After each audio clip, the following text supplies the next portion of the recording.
So yeah, I would say for the most part, it seems like GU, EU have been starting to move a little bit more normal compared to how they've been moving the past few weeks. So I found it a little easier to trade. I've been sitting on my hands quite a bit, but it's a pretty good week for me. Can't complain. I'll show you guys a trade that I took today on GU if you want to see it.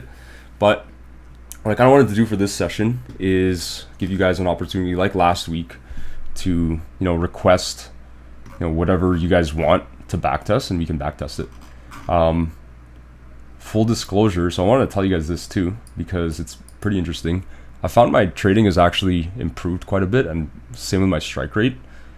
The minute I stopped backtesting in Software FX for whatever reason. I mean, you guys have seen me backtest in Software FX multiple times over the past year. If you've been here in Phantom for longer than a month or two or whatever, you've probably been to one of the backtesting calls.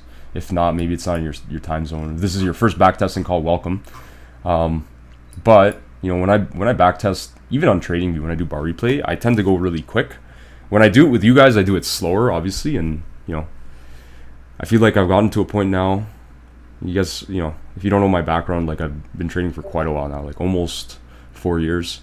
Forex, I would say like 2.5 years now, right?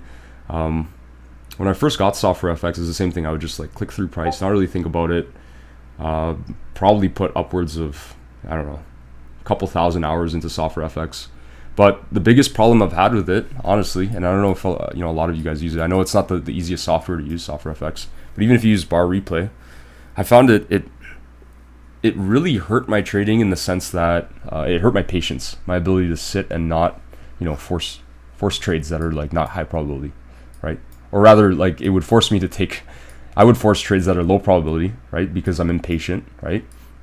It's a common thing I think traders kind of deal with, right?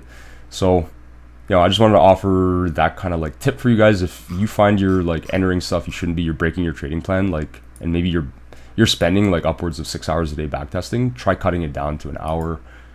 Try like cutting it down to a couple times a week even, and see if it helps at all, right? I get when you're starting out, maybe you want to practice, your entry models and stuff.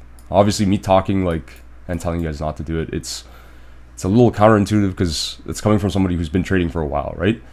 But I think at a certain point, there are diminishing returns up until the point where it's like it can be detrimental to backtest too much, right?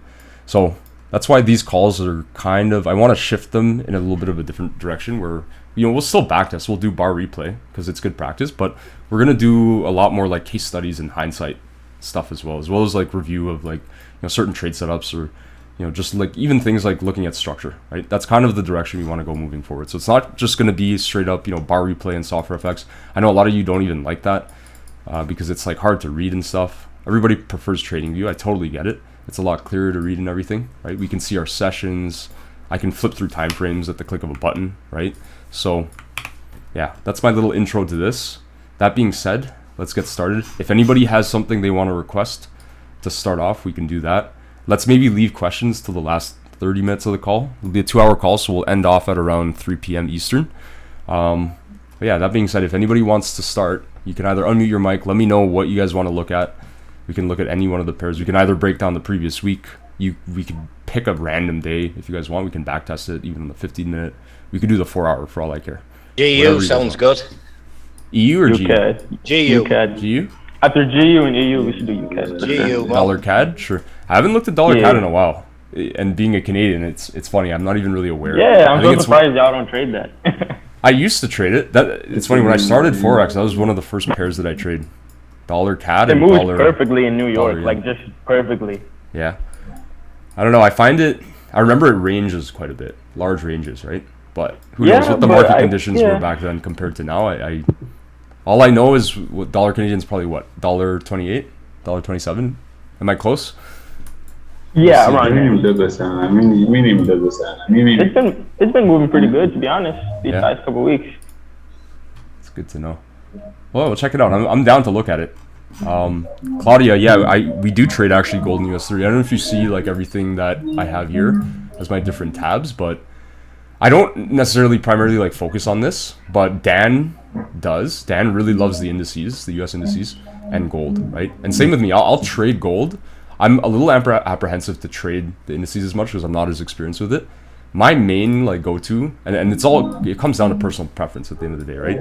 Is GU, then EU, then gold, and then US 30 and US 100, right? And I don't trade wheat, but commodities, like their spreads are pretty high, so it's unless you trade oil or something, right? But yeah, let's start with GU. We'll start with a fresh chart. I'll show you guys, if you want, we can even just break down today first, and then we can like maybe bar replay something further away if you guys want to practice it that way.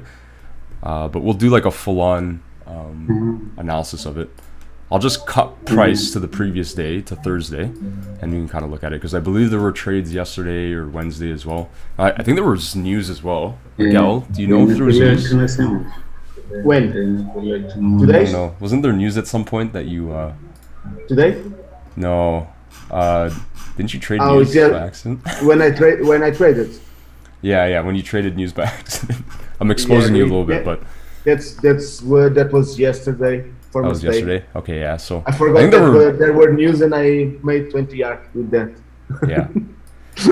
So Alex, good question. Can we go through market structure while we backtest? Absolutely. Like I'll go through market structure right now. We'll mark it up for today's price action. I mean, we're all here. We might as well break down a trade that I actually took. Like I wouldn't say it's rare that I take a trade on a Friday, but Miguel, I don't know if you traded today or if you took any trades today. No.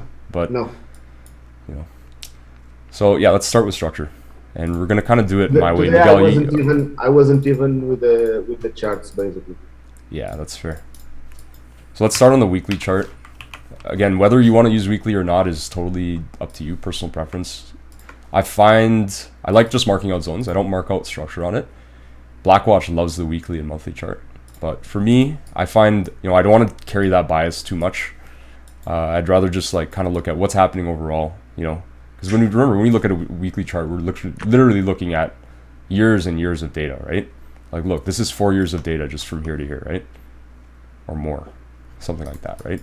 So I'll mark out, okay, we tapped and we're respecting a weekly, right? Price shifted lower. We've obviously disrespected this weekly demand, and we're now starting to take out like internal range liquidity, right? So that being said, let me use the right tool. All right, that's our boss. I'll just use this tool to kind of denote everything, right? Obviously we broke that, and then look, price is respecting it, right?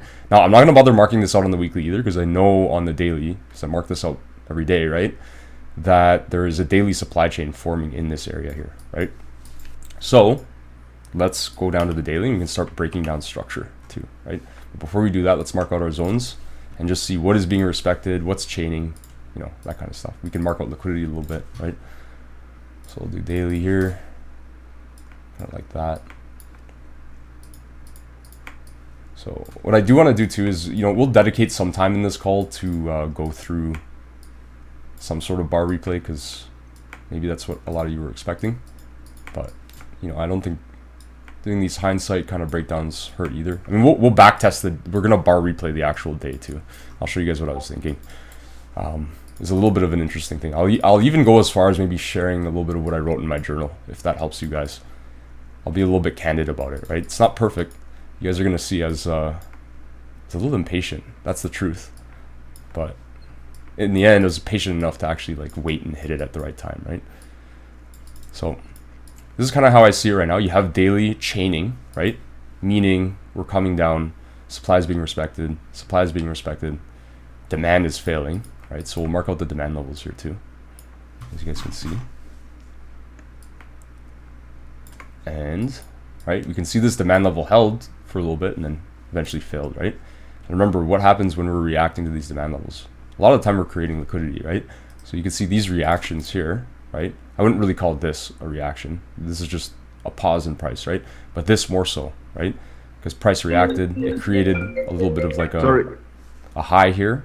Price then pushed down, attempted to break lower, right? And then look, it swept it, and then it finally broke, right? Broke here, right? So see how we swept, and this is a fail to break high too, right? Because we're failing to push higher from these levels. That indicates that these lows are weak, right? It's a very simple concept. Maybe it's a little hard to grasp if you're new, but this is a concept that like I would say I use the most alongside with like liquidity and just marking out zones. It's a very good tool. It'll give you kind of an idea of where price is likely to head, before it even like breaks anything, before there's even a demand failure, right? Because what is going to happen before that? You're usually going to have a rejection of price, to the upside in this case, right? Telling us that we couldn't sustain the move up, right? And that's why we wicked it. So that, in a way, is a liquidity sweep, right? Sweeping liquidity, internal range liquidity in here, if you want to consider it that, or in a way, inducement, right? The reaction to this daily zone is inducement. That's what this liquidity is. It gets swept and then it pushes, right? And we break. So let's mark out we'll mark out maybe a little bit more liquidity here too, right? Look, another reaction, then failure, right? And gets swept. We respect this zone. Same with this. They happen everywhere, right? It's like, it does take, time to build the skill to sort of mark out. I mark out every single one in a way. Not every single one, but most of them. That makes sense. But look, even here, we have a reaction, liquidity is built, it's swept, right? For something above it. So this is just like very clear inducement in a sense, right? Maybe a little bit different from the way Tricky sees it. I know he wants to see it break something. In this case, this one does, so I'd say it's valid, right? You have this demand level. And also this zone here. Oh yeah, I just marked out the range, but yeah, could have marked it like that too. Are you guys able to see my zones well enough, or is it too dark? What do you guys think? You could say in the chat. No, it's sound that, yeah. Okay, good. I just want to make sure. Might just be my monitor. It's a little dark. I got to turn the brightness up. But look here, liquidity built again, right? And this zone breaks something too. So I think by Tricky's definition of, inducement, I forget what he calls it. Liquidity. It is liquidity that's getting swept for a zone above, right? It's a build up that are faking people out into thinking, oh, I can short here. Oh, we can short here, right? And I don't think it's wrong to think you can short from these levels, but we're going to wait for certain things, right? We're not going to just leave a limit on it, right? This is the daily after all, right? So let's mark out our structure. Let me just delete this little dot here.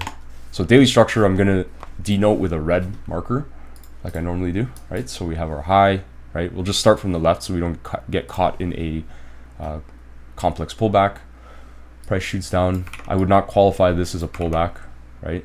Same with this. It's not really much. This is a pullback. Why? Because it sweeps something, right? So I'm always wanting price to sweep something pretty significant, or if price really pulls back sharply and then continues down enough that it's multiple candles or like a very clear pullback, then I'll count it, right? So in this case, this is my new swing high. You could even go as far as like covering that high too, because it happens sometimes. This could be used as liquidity. Price could come and retest here or even sweep this, right?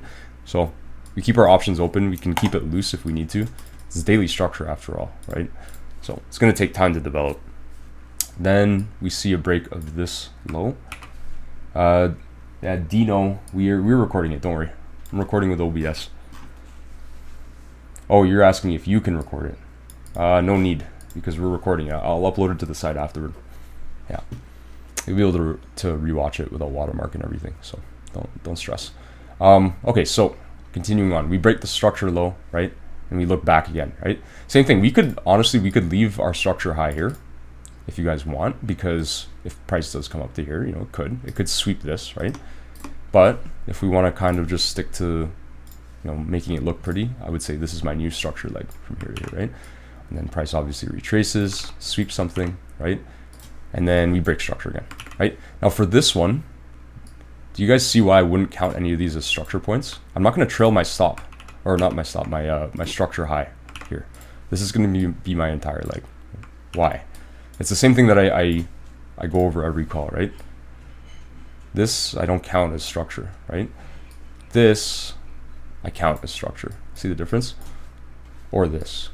These are the only two things that qualify as structure to me, right? This doesn't.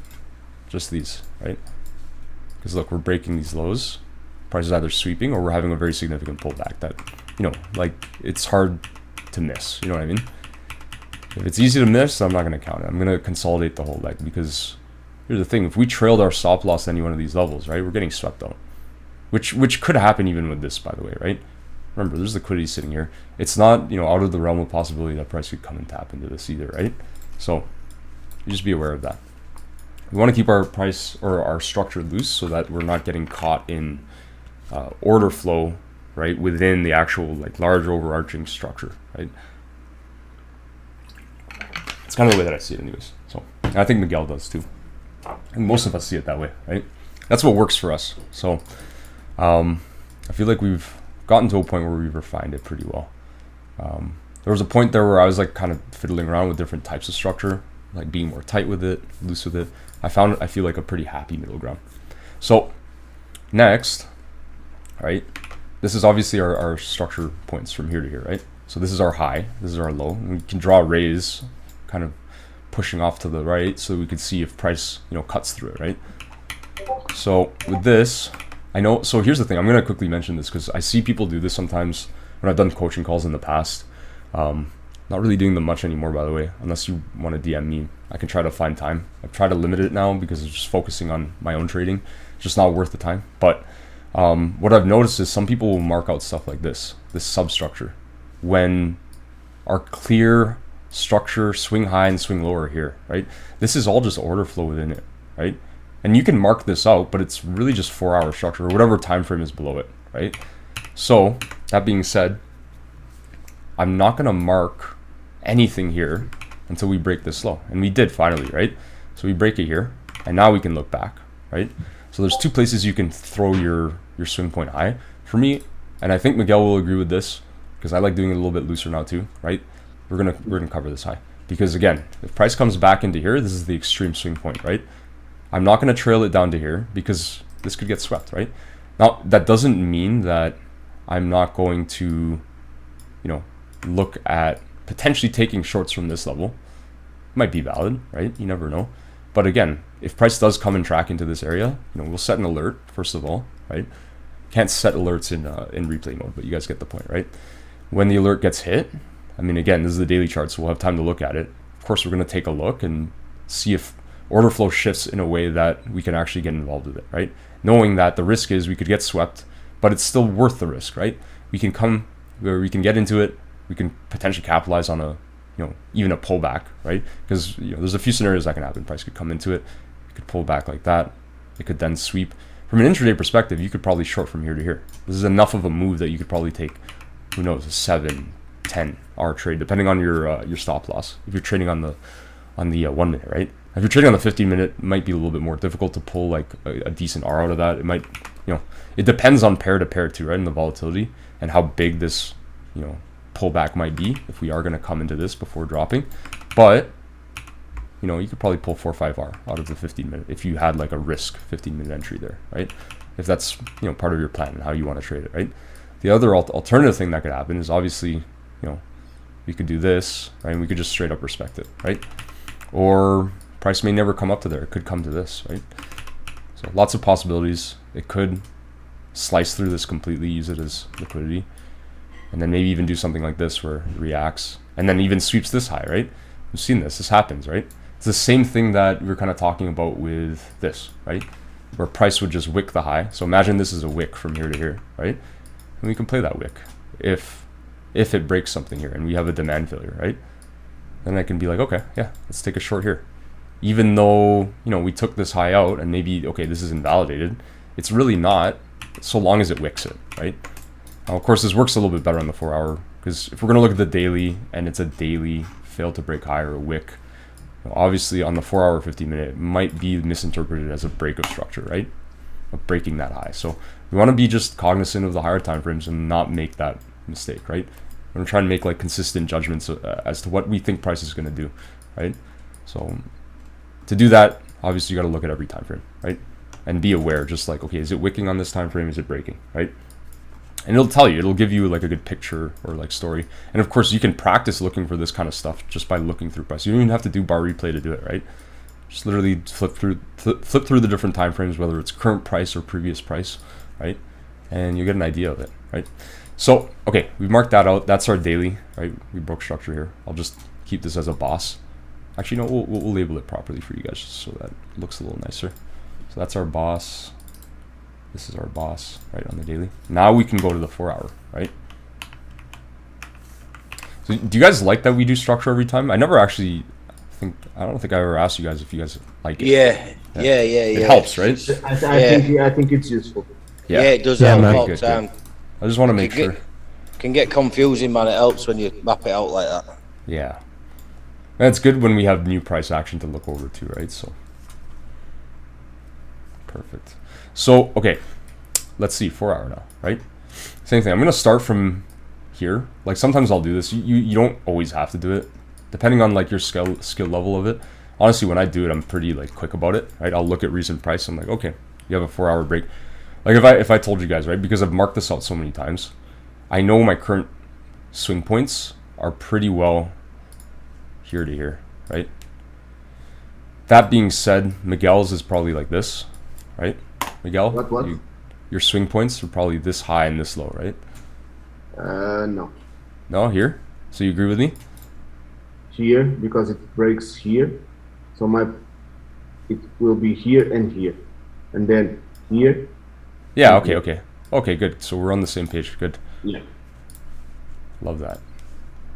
So exactly. But typically when I mark it out, if I'm going to like trade a session, I won't go through, because here's the thing, I'm marking up five different instruments now, right? It takes a lot of time. Even if you're doing 2 pairs, especially when you're new, right? There's no way you're going to be able to mark it up fast enough. Now, I'm not saying you should skip, the whole habit of like marking it out properly. Absolutely do this, right? If you have to do it the night before your session, well, depending on like, where you live. If you're in Asia, it's maybe the morning before, right? The session that you're going to trade, if you're going to trade New York or even London, right? Let me clear your drawings here, Miguel. But what I would do is, I would mark it up, the day before. If you're like me and maybe you're more advanced, like, pay attention, make sure you're not in a complex pullback. But, I would just mark out the 2 nearest structure points, right? So I know that these are my 2 nearest structure points, right, on the 4 hour. Why? Because we broke this structure point here. So this high, this low is kind of the range that we're caught within right now, right? So it goes deeper than that. We'll go over a little bit more of the other stuff here. I think we actually closed on the daily. Let's make sure. Yeah, we did. So that, to me, this is not a sweep of this low, by the way, right? Now, could it retrace? Like, it absolutely will, and probably, it probably will, and it is, right? We don't know how big this retracement is, right? Overall, our higher time frame bias is bearish, right? Now, again, does not mean that we won't take longs, but we have to wait for very specific conditions so that we're not just trying to catch a falling knife, right? That's very important. So that's our structure for that. Again, I'll start from here just to give you guys a full picture. So let me just delete these structure points again. Just want to make sure everybody understands, especially people who are new, where maybe you haven't been to, a lot of these calls, or this is your first one, like I said, like, give you the opportunity to actually learn it other than from learning it in the course, right?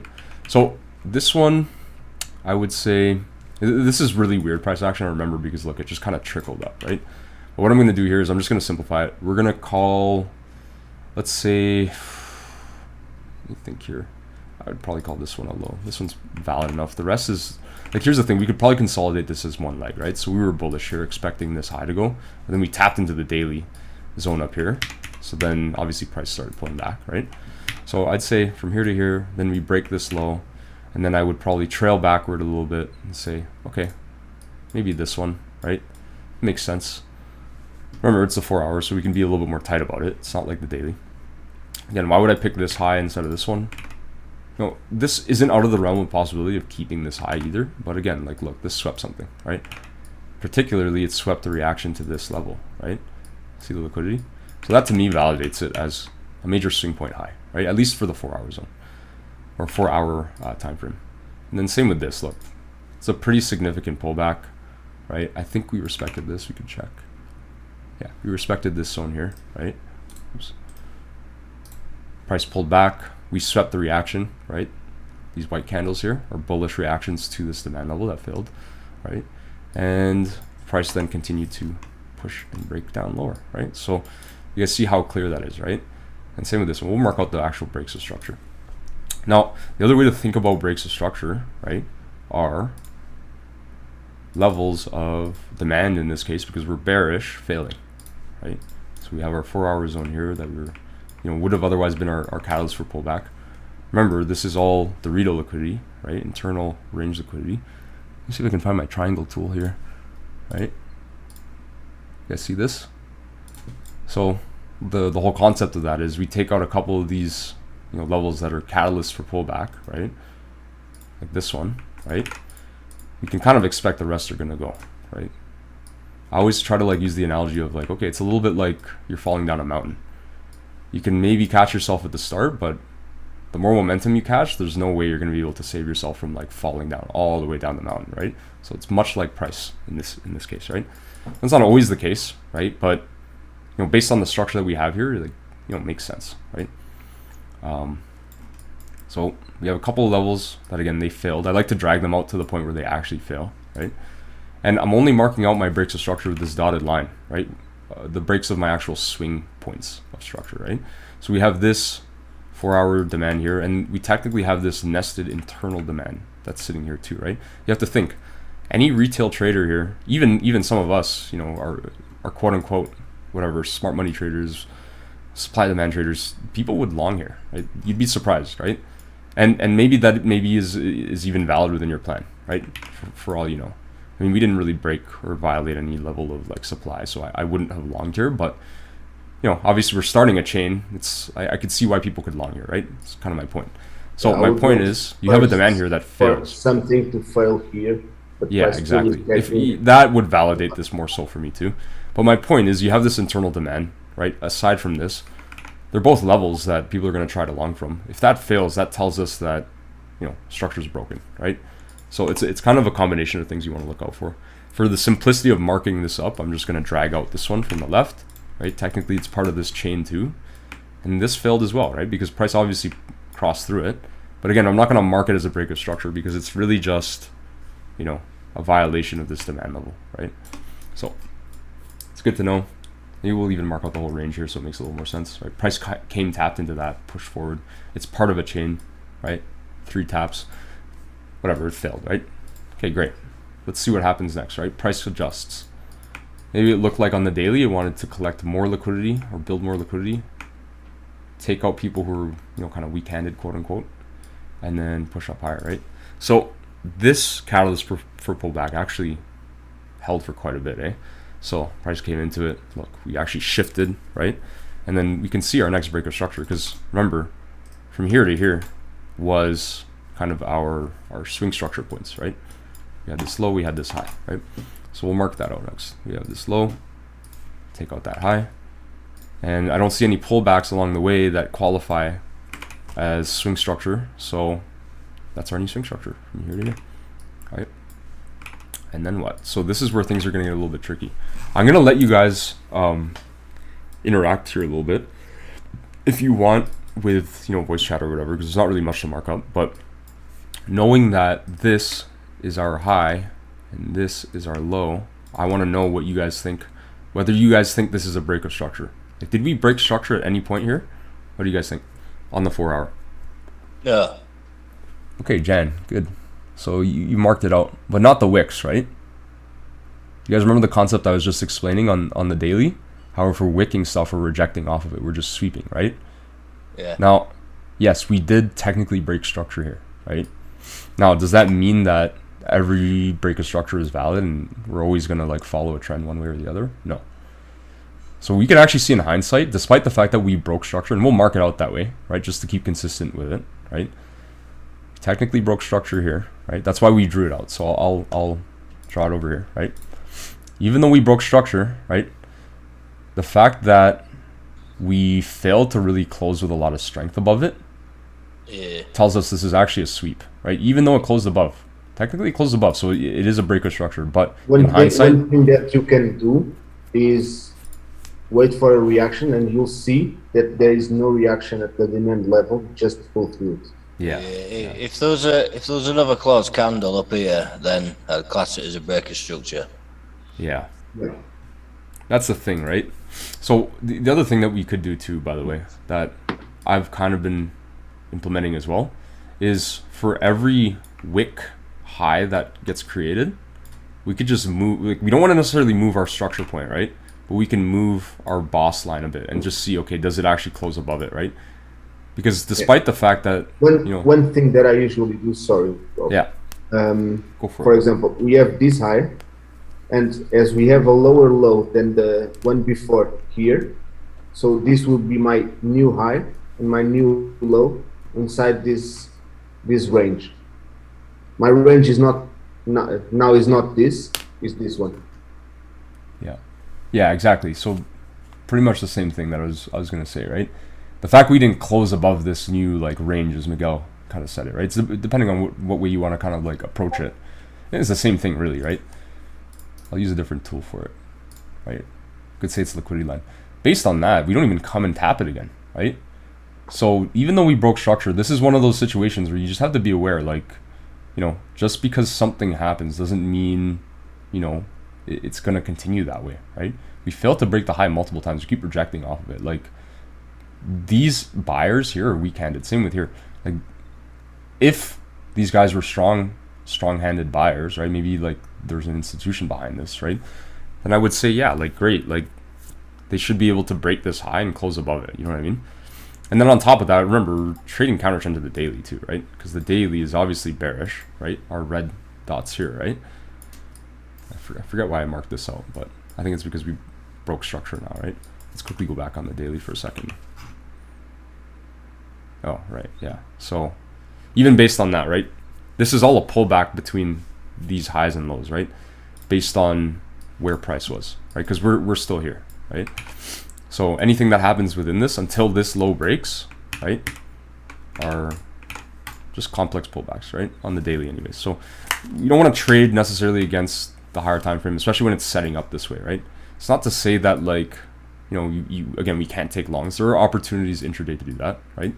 But just want to be aware of that. So based on that, I'm not going to trail this. We could put it here, right, if we really wanted to, but either way, I would say, maybe we can even like delete this, right? And just say, okay, we're still technically bullish, right? Saying that this potentially is like a strong high, right? But again, remember, aside from that, sorry, were you gonna say something, Hensel? You can talk on the mic if you want. The thing that I was gonna say here is, aside from that, we also have this 4-hour chain that's sort of starting to form too, right? That tells us, like, okay, if price is reacting off of this, and I think this was news or something. I don't know, this is the whole Ukraine war thing, right? Causing, I guess, like huge strength in the US dollar, right? Weakness in the pound, right? You have this chain that's kind of formed, and you get this huge reaction off of it. Are you really going to try and long off of this? Probably not, right? I don't think it's a good idea. Again, we're going to wait for certain circumstances. Those conditions that we want for longs, like, are not really presenting themselves. Not on the 4-hour, probably not on the lower time frames either. Look, it just slices through it and then wicks it and then pushes up. Like, it's just, you don't want to be longing here, right? So a lot of times price is going to violate the structure that we mark up, right? And this is why we have to combine it with liquidity, because to look at it, one dimensionally and just look at structure is not reliable, and neither is looking at liquidity alone or even them together, right? It's a mix of everything, right? You look at them together, plus we want to look at, like, how price is interacting with each high and low, right? So in the case of this, we have failed to break highs, rejections off the high, weak-handed buyers, right? These are all weak lows, right? We're kind of anticipating that, right? And we know, like, weak lows probably not going to hold. We can probably look at taking shorts that are pro-trend daily, right? So there's a lot of things running through our minds, right? It is, of course, pretty confusing at the start. There's no doubt about that, right? But you build the skill up, right? Sorry, you'll build the skill up. The whole idea of, like, building a narrative around it, I think, I don't love using that word, because, like, obviously we want to try and be as mechanical as we can. Part of it is discretionary, of course, with the way that we trade. I don't think there's any way around that, but again, I think it's just a skill that you build up over time, right? So if that takes you, 6 months, great, you're a fast learner. Even 1 year, you're a fast learner. If it takes you 4 years, like, even then, like, it could take you 4 years, who knows, right? To actually find the consistency, right? And just talking about the technical analysis side of things, right? Obviously mixing in things like psychology and building the patience and stuff, and building your entry models takes time too, right? If you're not able to do it full time, it's going to take longer, right? If you can do it full time, it may even still take you 4 years, right? It took me a long time to find consistency. So, and even then, I'm still trying to improve, right? Like, things like my strike rate, like I've talked to you guys before about, right? I'm seeing, like, a positive uptick in my strike rate lately, so I'm pretty happy about that. I'm going to try and share with you guys what I'm doing, right? The biggest thing was stopping, like, my bar replay backtesting. So just a little personal thing that I wanted to share with you guys, right?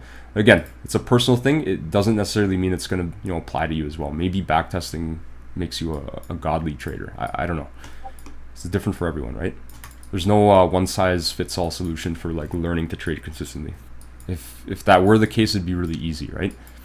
But anyways, my point is, right, broke this structure point. We'll just trail this to this now, right? Because then we obviously broke lower, right? Kind of like that. Whoops. I wouldn't call this a break. This one I would call a break, right? Because look, we actually closed below it with strength, right? You guys agree this is not a break, it's just a wick. Again, rejection, right? And then I would say we broke down, and I'd probably just call this high, the previous high. So let's finish marking up these zones here, and just kind of be aware of, you know, the chain that we have here, right? Use the 4-hour template, and we'll drag out our chain that is built over here.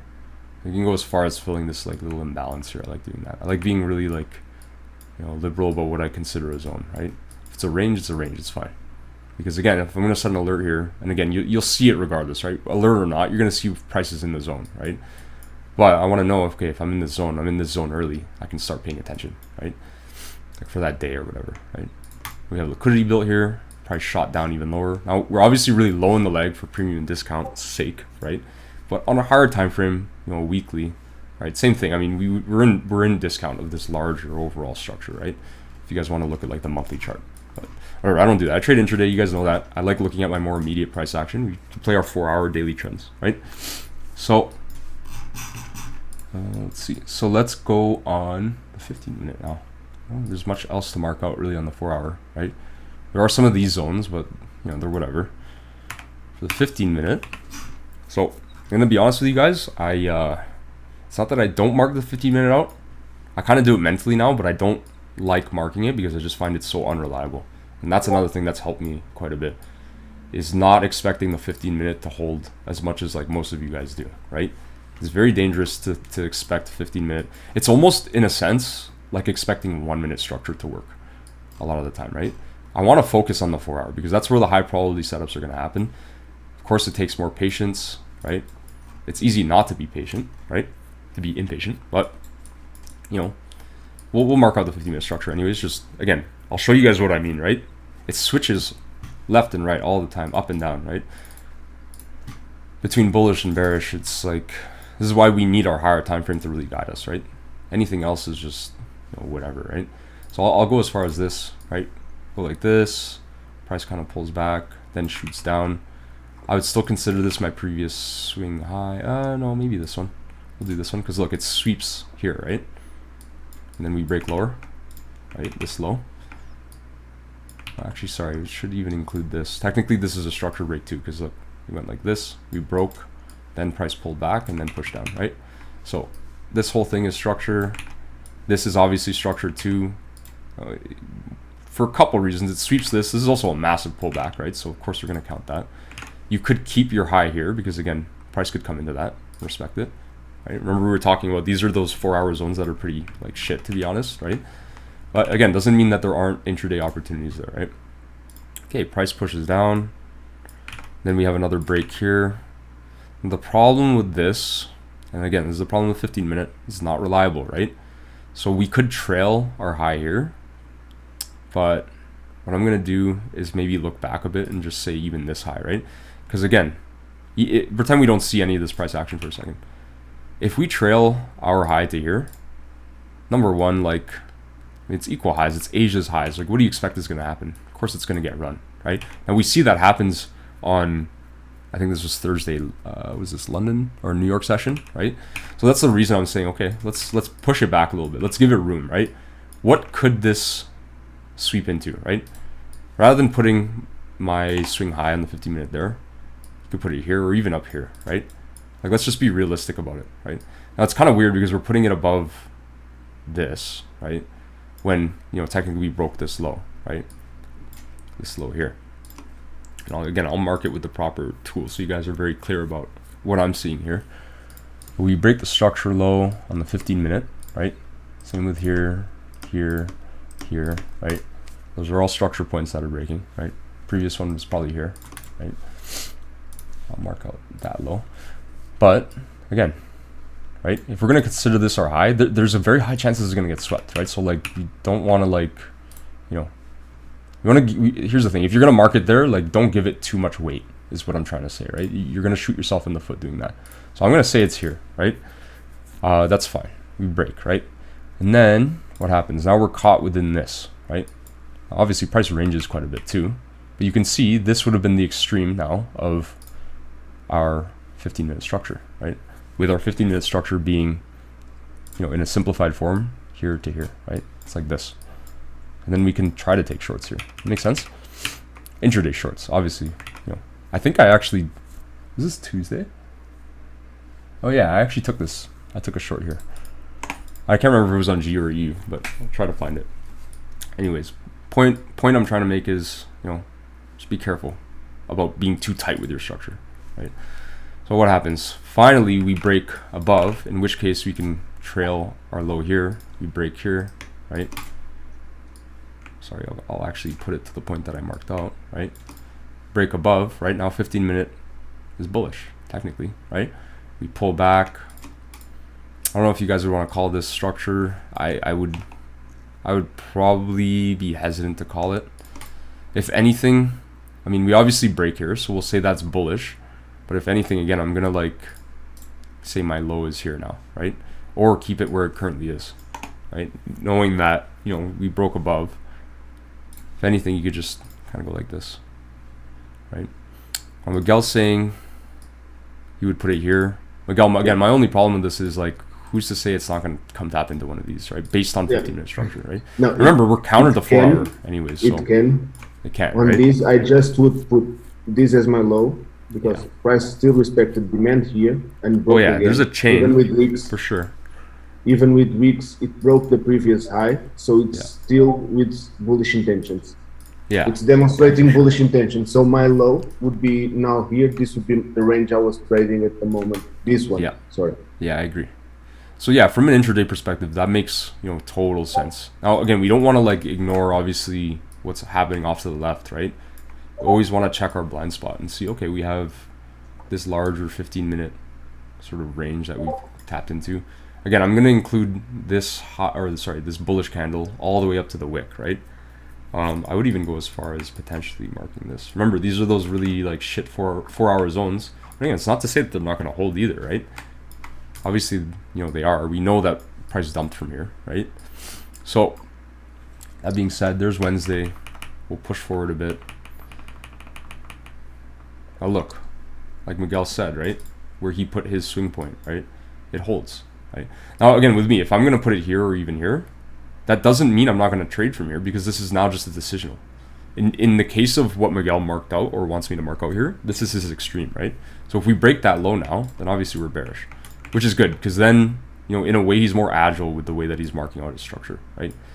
But that being said, you probably could have taken it along here. Now this is spread hours, so maybe not, or not spread hours, but it's like 8 p.m. Eastern, basically Asia session, right? Then London, look, we sweep this high, right? Now, okay, here's, again, this is the other thing about 15-minute structure I'm going to tell you guys about, right? Oh, we broke again. Because look, we did close above. But look, this is why we have to look to the left. What did we tap into? This is the new low. Right? Yeah, exactly. But my point with this is, look, we're tapping into something here. Price is creating a huge reaction off of it, right? Yeah. Are we going to trust this low? Maybe not, right? We play the reaction. We play the reaction, exactly. That's the perfect way to approach it. That way we save our ass, right? So here's London, right? Price starts to push up. And then look, fails, right? And we do get a pullback, right? So again, if you wanted to play like a risk entry on the 1 minute or something, or, you know, 15 minute even, there's maybe a couple arguments even on the 15 minutes, because as we know, price will not continue eternally bullish or eternally bearish. Yeah. There will be some point that one low or one high will fail. Yeah. And then what do we have here too, right? So another thing I forgot to mention is whenever I see a wick like this, right? I just see it as like a rejection, right? Price is rejecting off of that level. It's kind of bouncing like this, right? So you think of it like a trampoline, right? We have a trampoline here with its legs or whatever. What's price doing? It's coming in and coming out really quick, right? It's almost the whole idea of like V-shaped recovery, if you want to call it that. Whatever terminology you want to use, there's so many different terms for the same thing, right? It's a wick, right? When we see a wick, it tells us price is coming in and out, right? That's good. It tells us maybe there's something like strong, especially if it's sweeping, right? In this case, it's sweeping quite a bit. We sweep. That's why also the higher time frame has a big influence, and now we're with him because of this. Because we can not predict, but have an idea when the probability of a strong blow can fail. Yeah, absolutely. Anything can fail. Anything can work. For example, in this case, after we are reacting to a 4-hour zone, I think I wouldn't search for longs while we didn't break this first. Yeah, exactly. So we'll go on the 4-hour for a second too, because you guys can see, right? There you go, this huge 4-hour. That's a 4-hour zone here. But we would have rather played here because this actually swept, right? I would only try to search for longs on the 15 minutes after these breaks. I totally agree, Miguel. This high, right? Yeah. Yeah, I totally agree with you. There you go. Me and Miguel are always, for some reason, thinking the same way. Yeah, the same page. Sense. Yeah. Yeah, we all trade basically the same. Yeah. That's cool. So, let's see what happens now, right? It's interesting because this is a little bit difficult price action, if I'm being honest, right? We're not quite breaking the low. Yes, we broke the high, but it's very weak, right? There's not a lot of conviction there. So let's see what happens next in New York session. Remember, we have news too, right? And we'll mark out some of the 15-minute zones, and then we'll get to the trade that I took today eventually. Miguel, you can even show, because you took that trade on GU. If you want to show it, I don't know if there was a valid trade after the news. Was there? On GU, I didn't. On EU, I did. Was there a valid trade on GU yesterday after the news? I don't know. I think it was. Let's turn on our economic calendar for a second and see, because I don't remember when it was. Yes. Oh, it was core CPI? You traded CPI? Yep. You're crazy, dude. I only say that because I've told you guys before, I've lost -6R one time. When we go to the I'll show you the trades. But it's not an example because I didn't remember that there was news. Yeah. And I got lucky. That's fair. It happens to the best of us. Blackwash has done that too. We'll talk shit about him a little bit. Yeah. Kang was asking, okay, not sure if I heard you correctly. Did you say that you wouldn't take longs until that zone breaks? Yeah, that's what we said. Or take zones until we hit that zone. No, we were talking about the 4-hour, right? We wanted to see basically this high go until we take longs, right? Yeah, if you see the higher time frame is bearish, this bullish trend daily on the 15 minutes 4-hour. It's only because we are trading. It's a pullback on the 4-hour.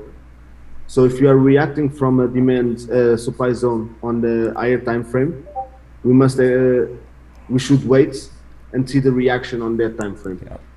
So we want to see proper demand, proper supply the fail. Same as it treats the 1 minute or when it reacts to a 15-minute zone. If you are inside a 15-minute supply, you're not going to search for longs on the 1 minute. Exactly. You will try to short it and try to see the reaction in your entry model. We do the same thing inside the 4-hour zone on the 15 minutes. Yeah, it's the exact same thing on every time frame. So I'll show you guys this. I want to explain the logic behind this a little bit too, right? So you see this is where we marked out our 15-minute break. But look, I'm going to put liquidity here too because it technically took out structural liquidity and pushed lower. And then same with the other side. It's failing to break both sides, meaning we are caught within a very clear range. When we're caught between a range like this on the 15-minute and we have no clear direction, obviously we're coming bullish. Like we are bullish technically on the 15-minute. But when we don't have clear direction in this sense, where we're failing to break the highs, failing to break the lows, indicating that both the lows and highs are weak, right? What do? We refer to the higher time frame structure. And what's our higher time frame structure? Of course, it's bearish, right? So that tells us, right, just like Miguel said, we got to wait until this high up here breaks if we're going to try and take a long. Like, we're not going to try and long prematurely, right? I mean, you could, if you really wanted to, right? Like I said, there was a long here, but did it go that far? No, not really. Was there a chain that happened here? Yeah, sure. But let's actually look at the 1 minute now. And we could actually backtest Thursday a little bit too, because I don't think I traded this day. I know I didn't take any trades. I don't remember what I was doing. I don't think I was very active at the charts. Kind of busy with other stuff. But so I'll show you guys what I do in session a little bit, right? So I mean, obviously I'll mark out stuff like this. I won't necessarily mark out my 15-minute structure, but you know, maybe you should if you're new. I'll absolutely mark out my 15-minute zones and my higher time frame structure and zones and liquidity, everything, right? I'll try to identify my FTB highs and lows so I can figure out where my weak highs and lows are, my strong highs and lows are, right? And then what I'll do is I'll go in the 15-minute or the 1 minute, and I'm just going to start marking out, you know, our refined zones, stuff like this, right? So from here to here, we react to that. This one kind of reacts to this, right? And then we have another nested one in here in our new 15-minute zone that's sitting here, right? Now remember, we also have this wick sitting above, so these are two refined 1 minute zones that like we could totally expect price might come into. And of course, we could also sweep this high too, because remember, we failed to break the low, we swept this low, meaning, you know, there's a rejection, there's our V-shaped recovery, right? Same as our 15-minute wick. Price could shoot up from here, like we don't know, right? It could come in and break this or respect it, right? There's a lot of scenarios, right? So again, we're just gonna follow price, let it unfold, and then react to it. I'm not trying to guess what's gonna happen, right? And remember, we have our news at 8:30, so there it is. Core CPI hit, right? I don't think it was very volatile. I think there was some sort of like small move, right? But look, it never tapped into the zone that I wanted, right? Either way, I wouldn't have left the limit on that with news anyways, right? It's a restricted event on most prop firms. And then you have this start to chain, right? So let's start breaking down a little bit of this on the 1 minute, right? Eric, yeah, I said FTB, which means failure to break a high or a low. It's just a wick, a rejection, right? Meaning we're failing to close above or below a particular point, right? Like this. So, okay. With this, I think the way that I'd approach it, I'm just going to be very, like I said, candid. I don't remember what happens with this price. So we'll just play through it really slowly, and let's just think about it, right? Every candle of the way, let's just think. So we have a demand failure here. We have a demand level here, right? And we can zoom out to the 15-minute back and forth to kind of just check, right? Like, okay, this is a 15-minute wick, right? It's a little hard to read, but on the 1 minute, I actually find it a little bit easier, right? We have this, it's swept here. If we're gonna break it down the way Tricky does in his recaps, right? He likes to look at like supply to demand, right? So this failed, which created this. Now this is technically holding right now, so we gotta be aware of that. This is one of those levels we're gonna want to break on the 1 minute if we enter a short, right? So we're gonna wait a bit, right? I'm gonna wait for a double confirmation entry, meaning I wanna see, you know, at the very least, one of these minor demand levels fail, right? Before, you know, well, really to see our trade work out, right? So if we're in something, or sorry, rather, if we see price taps into this and then we break, you know, this level and then we retest it again, then sure, I'm down to play it, right? Otherwise, let's just be patient with it, right? We just hit news. Doesn't seem like news is doing much. Now price is potentially, like, it could go either way, right? It's just starting to compress. Price is literally like becoming very indecisive. It's doing this, right? So is it gonna break out this way or whipsaw us, right? Who knows, right? Let's see if we take out these highs. I mean, technically we swept, and this is why I marked this out. We swept this, right? And look, we retested here. Okay, we could throw a market entry into this and just, you know, accept, okay, if we get swept out for one of these levels, we may want to play one of these two, right?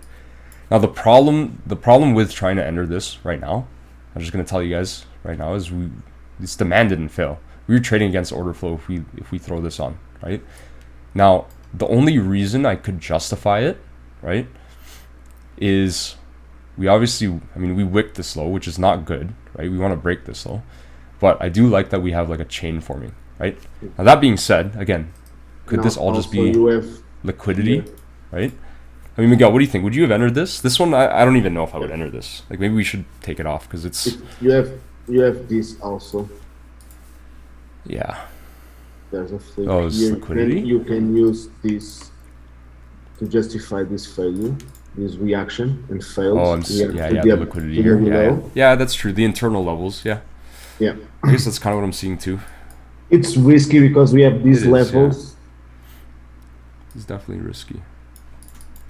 So I would prefer to see these go first. Yeah, same. Well, at minimum for me, I want to see because if go. If we are going to see, for example, structure on the 1 minute, this is the high, this is the low, this is our range.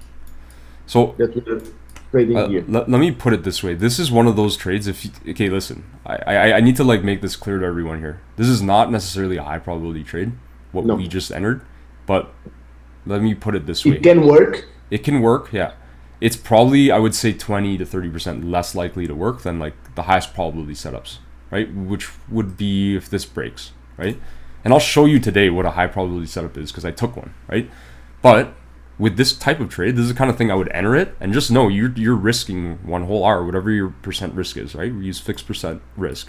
In my case, I started risking 1%, so I risk 1% now, right? If it's a 0.5%, whatever you're risking, right? That's still on the table until we break even. But the point I was going to make with this is if you're in a situation like this where you're taking a mid probability trade, be smart about it and break even early, right?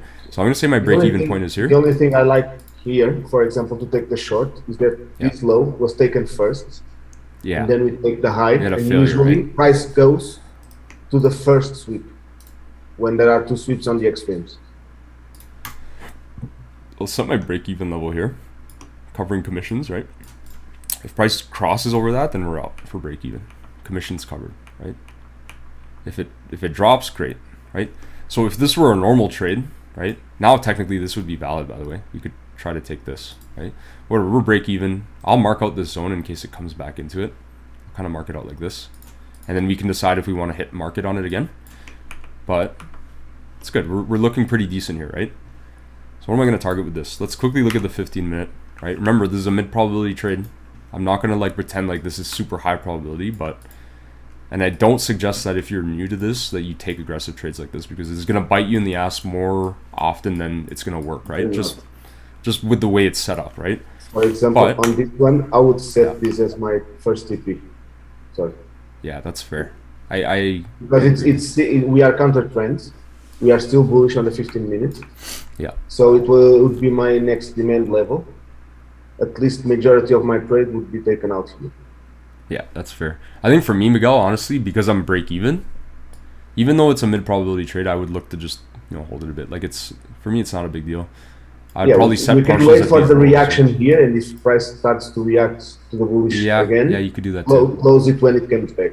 Yeah, but what I'm kind of hoping for now is we have this basically like a ton of liquidity that's built up, right? Internal range liquidity. So we have this level here, liquidity, right? We have this level, this level. So this is all Dorito liquidity, right? But not as inducement as fuel to move price down, right? Because we need somebody at the opposite side of our action, right? If we're an institution to sort of take those trades, right? So I'm kind of viewing it as like this, right? I'll put a triangle here to kind of label it, right? We have liquidity here. So if we see these lows go, I would expect that these lows will go too, right? That's just my kind of like logic behind it if we're going to be in this trade. Oh, fuck. Sorry. Hit my elbow there. So let's see. Now we want to see, remember what I was saying before? We want to see this low go. If this low goes just on the 1 minute, then I can expect that our trade will at least run 5 hour. You know what I mean? So let's see. We can have a pullback here. Yeah, and we might, right? There we go. We're just about 5 hour. So I'm gonna drag this out because I don't really remember what happens, to be honest. I think we did drop, right? But let's see. Drop quite a bit. We'll probably get a pullback at some point when we take these lows out, or even these, right? So one of two things can happen when we're in a trade like this. We can have either price is going to create a small reaction, right? These will be catalysts for pullback, or we're gonna break them, right? Almost like sweeping them, and then we're gonna get a pullback like that, right? So let's see. Or price will just continue through it. There's technically 3 things that can happen, right? But we can see, look, there's just zero resistance there in the sense that there's nobody there buying to stop the sellers. Is it on the 15 minutes now? It's going quite far, man. So for now, it's perfect. to Yeah, hold the looks trades. good. We'll probably get a pullback now that we took these out though. And we kind of We are. took We'll out see swing the wick. structure now. Yeah. So remember, if you're risking, here's the thing: if you're risking 1% like I am, right? Say maybe you're trading FTMO, right? You're doing a challenge, and you're already like 80% of the way there. So let's see if we can hit 10R with this. Okay, yeah, we hit it. There you go. We just finished an FTMO on one trade, right? So you would hard TP probably on that, because I like trading with a copied like personal account using a trade copier. Me and Dan use AutoFX Pro. That's the one that I'm going to plug because it's very reliable. I run it on my server. It has never failed me once. It's very quick. Maybe we should talk to them and do a little affiliate deal or something so you guys can get a discount, because it's not cheap. But I would probably hold this, right? So if I were in a challenge, of course you want to close it at 10R. You probably set a hard TP, including commissions, so you finish the challenge. It's called AutoFX Pro, Claudia. You can search for it. I think it's .com, but maybe Google it. I don't remember what the URL is.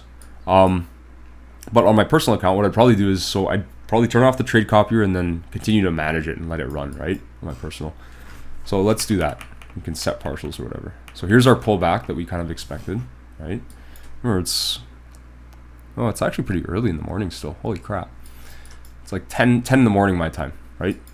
We have a bunch of like medium impact news. Not worried about that. Any of these high impact? No. So now we could just kind of like, manage it. Let price do its thing. Miguel would have taken his partials here, right, Miguel? Yep. And then I think for the 15 minutes, so again, same thing. We have this internal range liquidity. Again, this is the same as that whole like idea of Dorito liquidity. So we'll just put this here. I'll delete some of these. I'm expecting these lows are going to go, right? Now this one is creating a pullback, so be aware of that. But let's see what happens. Okay, so let's actually like break down price here. We're ripe for scale-ins. Now, the only bad thing is we're pretty low in the leg, so I don't like that. But, we're starting to, I want to see this demand fail, right? We're starting to chain here a little bit, which I like. Now, we didn't start the chain off of some like nondescript level, right? So we'll be aware of this too. Like this could get tapped into. I think I remember marking this out. I may have woken up late this day. That's why, it was yesterday, right? Pretty sure I woke up at like 9, so I would have missed this anyways. Yeah, this set up right when I woke up, so that's why I don't remember it. And I'll be honest, I didn't do my markup yesterday, so that's why I don't remember any of this stuff. Okay, there we go. We have our demand fill, right? See prices sort of chaining here. And now again, what's our risk? If we're gonna try and play one of these zones here, the problem is price could sweep it, right? So just be aware of that. Doesn't mean it should stop us from taking a trade, but just know there's liquidity sitting here. There's liquidity sitting here. It's kind of stacked up, right? Just got to be a little bit careful. Now, and same with this even. Look, we actually wicked this low. We got to be a little bit careful. Let price develop a bit. Now, we can view it two ways, right? Because it's the 1 minute. Technically, this demand did fail, but based on the whole idea of like failure to break, we failed to break this low. That may mean that these highs are weak, right? We have to be like aware of that. So Miguel, I don't know how you see it. Obviously 15 minutes still bearish, we know that. Yeah. Right? Because our 15 here, I can mark out the 15 minute from the 1 minute. I'll show you guys what it is. It's this, right? This low, this high, whatever this floating low is, right? I'll just delete it for now. So Miguel, what do you think? Would you have shorted this? I think you remember the price action, yeah. But I'm gonna say that I would. But I'm gonna try and hit it market when it comes up, right? And see if I can maybe here cover on this this higher. on this case, after we swept this low, because it was a sweep, I could probably expect these highs this to go. Yeah. Yeah, and trade from here or from this extreme. Yeah, so that's why I want to hit market and maybe just cover this high as best as I can, because I agree with you. See, now it's starting to sweep a little bit of this internal stuff. Let's see if we go a little bit higher. No. Okay. I like that it's sweeping this stuff internally. The question here is on the on this way down. There's no sweep. Yeah, that's true. Yeah. And so again, this is one of those. Our price will react from here and sweep this. Yeah. Use this as inducement. And if that's the case, I will wait for the reaction here to sweep this and then trades when price breaks this. Yeah. Do something like this. Yeah, I agree. So Sean Waters, I don't know if I'm spelling it or just pronouncing it right. He's asking our the strike rate. The strike rates. Yeah, I'm happy to share mine. I can tell you the history of mine. Mine in October, I think I told you guys what it was. It was like 25%. My strike rate for March right now is 100%. I haven't taken a loss yet, but there you go. But February, including February, I think it was just over 50%. Yeah, it depends on how we stick to our plan or not. Say that again, Miguel. I didn't hear you. It depends on how we stick to our plan or not. For example, yeah, exactly. Last month, I didn't stick to my plan. I was trying something. I had a strike rate of 20%, and I managed to be profitable. This month, these last 2 weeks, my strike rate is around 80 or 90%. Yeah. I took one loss on 5 trades that I took. I made 120 R. Yeah.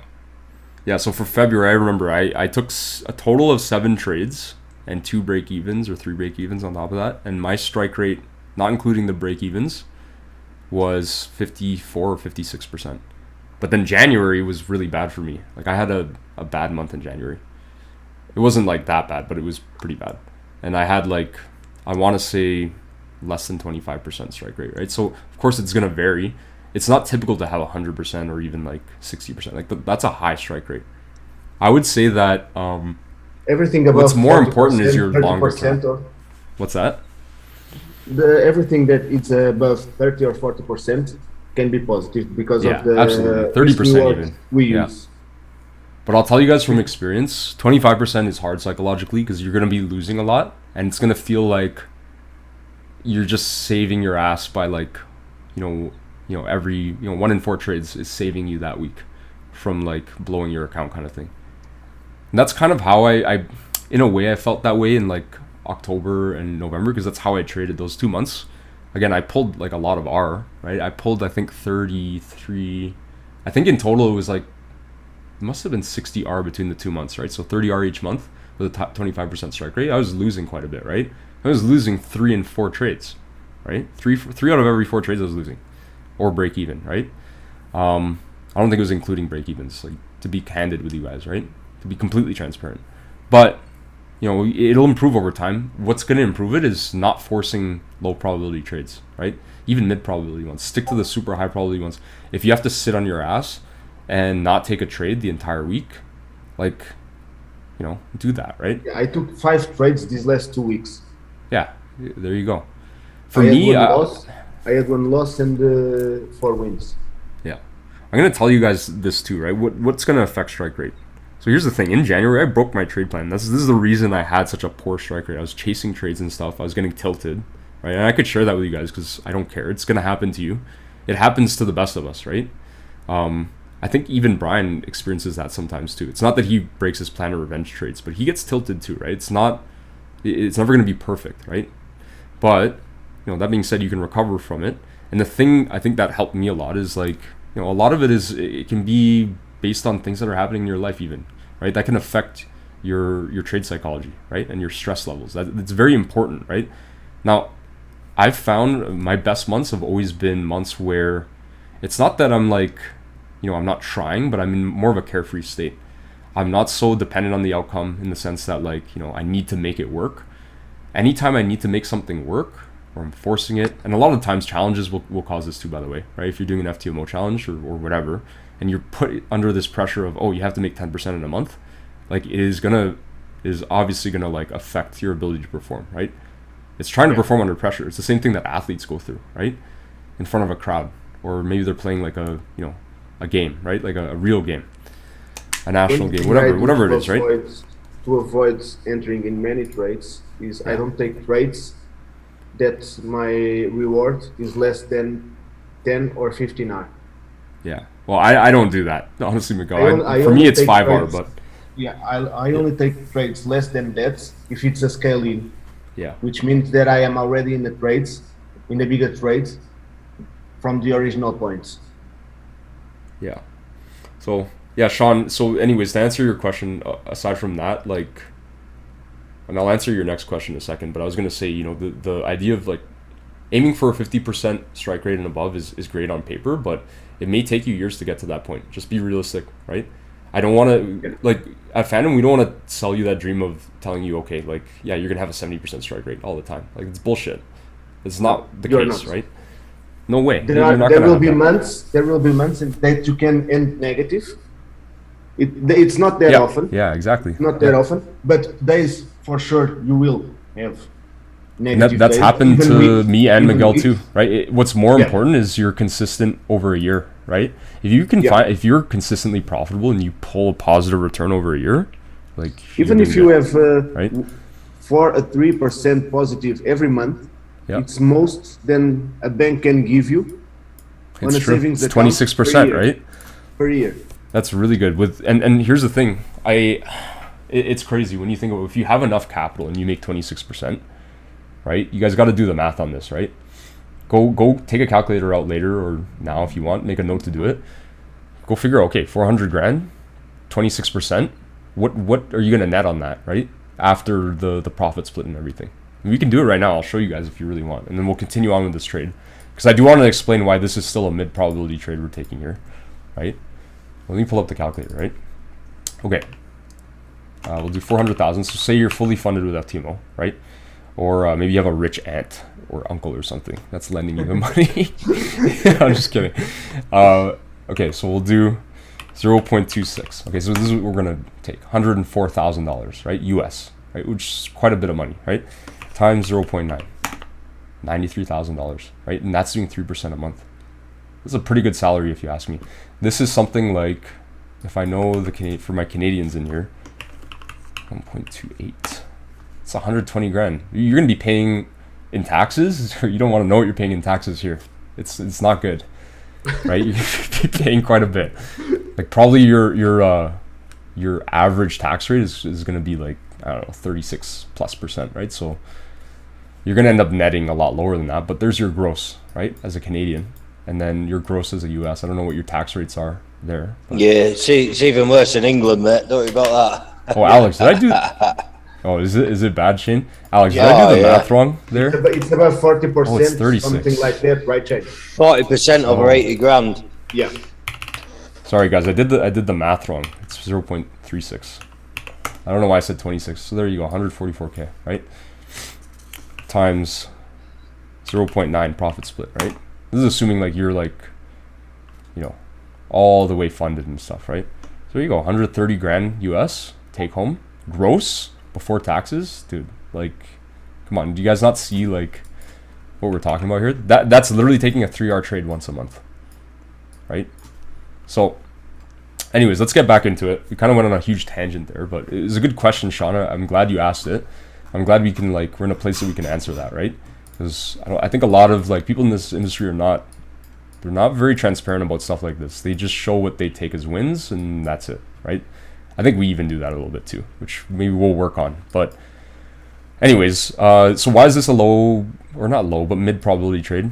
Okay, again, this demand failed, but we wicked it, right? It's not great, right? Yeah. Again, there's a reason I'm covering this high, right? Because I'm expecting there's no this liquidity taken here. Yeah. Okay, so we market executed. There we go. Now that's low, that low is gone. And I'll be honest with you guys, this is probably where I would break even here too. Yeah. It's the same thing because I don't know, right? We don't know. And it's not like this, if this had closed below, then I'd say, okay, this is like a very valid trade. That's a high probability trade. We could take it. It's worth the risk. This one is pushing it, honestly. So again, I'll show you guys an example of my trade next where I would trade it now, for example. I would probably take a trade from here. Another short, yeah, do that. Because now we swept liquidity here. Yeah, that's fair. We swept this. So I'll put my break even up here, meaning we might actually be safe, right? We'll cover commissions. We'll be safe if we try to re-enter, right? I mean, technically it's a scale-in. That's the funny thing because it's lower, right? So I'll mark out this entire zone here. Let's clean this up a bit, move this over to the left, right? Excuse me. A little under the weather. It's not COVID, don't worry. Okay, let's see. We're gonna keep pushing. And let's quickly look at targets here too. So what do we want to target here, Miguel? We have this low, right? Again, it's intraday, so I don't even know, right? That'd be 4.4R. It's not great. Our stop loss is huge, right? No denying that. Okay, price is kind of taking a shit. Oh, there we go. Sorry, it wasn't taking a shit. It was like stalling out, right? Are there any other scale-ins here, Miguel, that you like? Because look, we're doing... Here. Now I see that's a sweep. Yeah, this one. This failed. So this demand level failed. Swept here. I don't love this one. This one's whatever. I could take the trade. I could have taken the trades from here. Oh, this one? Yeah. I personally wouldn't. It didn't sweep anything. I would have left the limit probably up here. No, if anything, but it didn't need it because we swept here. Yeah. Oh, I see what you're saying. Yeah, it's the chain. I'd probably still cover this high if I'm being honest, because as we swept on the extreme, the flip can be played. Yeah. So what do you want to do? Do you want to hard TP this because it's late, or like? Well, no. Let's let it. Let's see if we can hit 5R with this at least, right? 5 would be here, and we're still running on this one. 16R. It's pretty good. Okay, that's 12 noon. See, even this, guys. See what I'm doing here? I'm just zooming through price. Don't do that. Like, let's try to go slow, right? I try to do it quick for the sake of, you know, the call, because I don't want to bore you guys. But when you're backtesting yourself, like, don't use the play button. Go just candle by candle. Candle by candle. Just take your time, right? Like, oh, what is price doing now? Oh, is this a zone we can maybe play? Did it chain? Maybe, right? Did this fail? This one failed, right? See how this kept failing over and over, right? The liquidity built. This is a pretty nice area, right? Keep going, slowly, right? So I'm just reading what Shane's saying here too. Yeah, FTMO cash is under income tax here too. So at a certain point, if you're making over like 60K Canadian, I know this should incorporate, because you're going to be paying, and here's the thing, I'm not an accountant, let me start by saying that, so don't take this as advice. Go talk to your accountant for whatever like tax jurisdiction you're in the States or whatever country, right? In the case of Canada, like when you're making over a certain amount, I think it's maybe 100K, like the reason you should incorporate is because you're going to be paying literally, like in the case of Canada, in Ontario, it's like 34% or something, right? So that's 34 grand down the drain if you're 100K, right? Of income. It's taxes are very high here. Now, the good thing about it is if you incorporate and you pay yourself a salary with that company, right? You could be the only employee of the entire company. You could be both the employee and like owner and director of it, right? And the corporate tax rate, I think, is like 11.5% in Ontario, right? So it's a lot lower than paying 35%. But this is the thing, you do want to pay an accountant to do it, right? Pay an accountant, whatever, a couple $1,000s, or a lawyer, whatever, to incorporate yourself in whatever country you're in. And it's going to save you, you know, I think I did the math on it. If you're making 100 grand, probably save you like, I want to say $10,000 to $15,000 in taxes, depending on how much you pay yourself, right? The whole idea is to pay yourself as much as you need to live, right? And then keep the rest in the corporation, and then you can even invest those funds, right? Or use it to buy other FTMO, you know, challenges or whatever you want, right? You could expense. But you don't want to like obviously commingle the funds and treat it as if it's actually your money, because it's not. It's the business's money, right? So you can't be going out and buying like you know, certain things. I think you could buy a car, but again, it has to be for business use, right? Or you could even lease a car with the company, kind of thing. So look at this, Miguel. What do you think? Should we try shorting it just for fun? Yeah, I would. Let's do it. I don't like the way I don't like the way it came up either. Yeah. This might be a little bit risky. I think this would make me nervous. I'd probably stay out of this, but we'll do it for the backtesting call. Let's see. It's reacting. Okay, if we break that low, break even. Break even. There you go. Now we are break even. What's up, nerds? Hey, what's up, Brian? How you doing? Good, man. Hello. Look, Oh, geez, you guys are smashing it. we're smashing Our it. break even level would be here, realistically. Yeah, it should be. Yeah, but with the way it retraced like that, let's break even early here, right? You agree? Yeah, all you need to do is see demand hold, give a reaction, and then drop, Yeah, and exactly. just place it, Yeah. break even there. We have a reaction here, so if price reacts from here and comes down, this could be our break even. Mm-hmm. I'm learning some stuff from you, Blake. Watch. It's good. Glad to be of use. Oh my god, it's working. It's working. Oh my god. Let's see if we take this low up. So I'll be honest with you guys. If you're in trades like this, right, you should be partialing. Doesn't hurt to do that, right?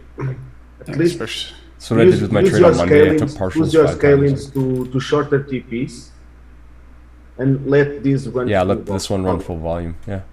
Why does this PA look so familiar? When is this from? Today? This is from yesterday. I wanted to show them. I wanted to show them today too. Here's the thing: I never broke down yesterday's price action, so this is fresh to me, honestly. But today took a trade that I don't even know if it's still running. We'll find out.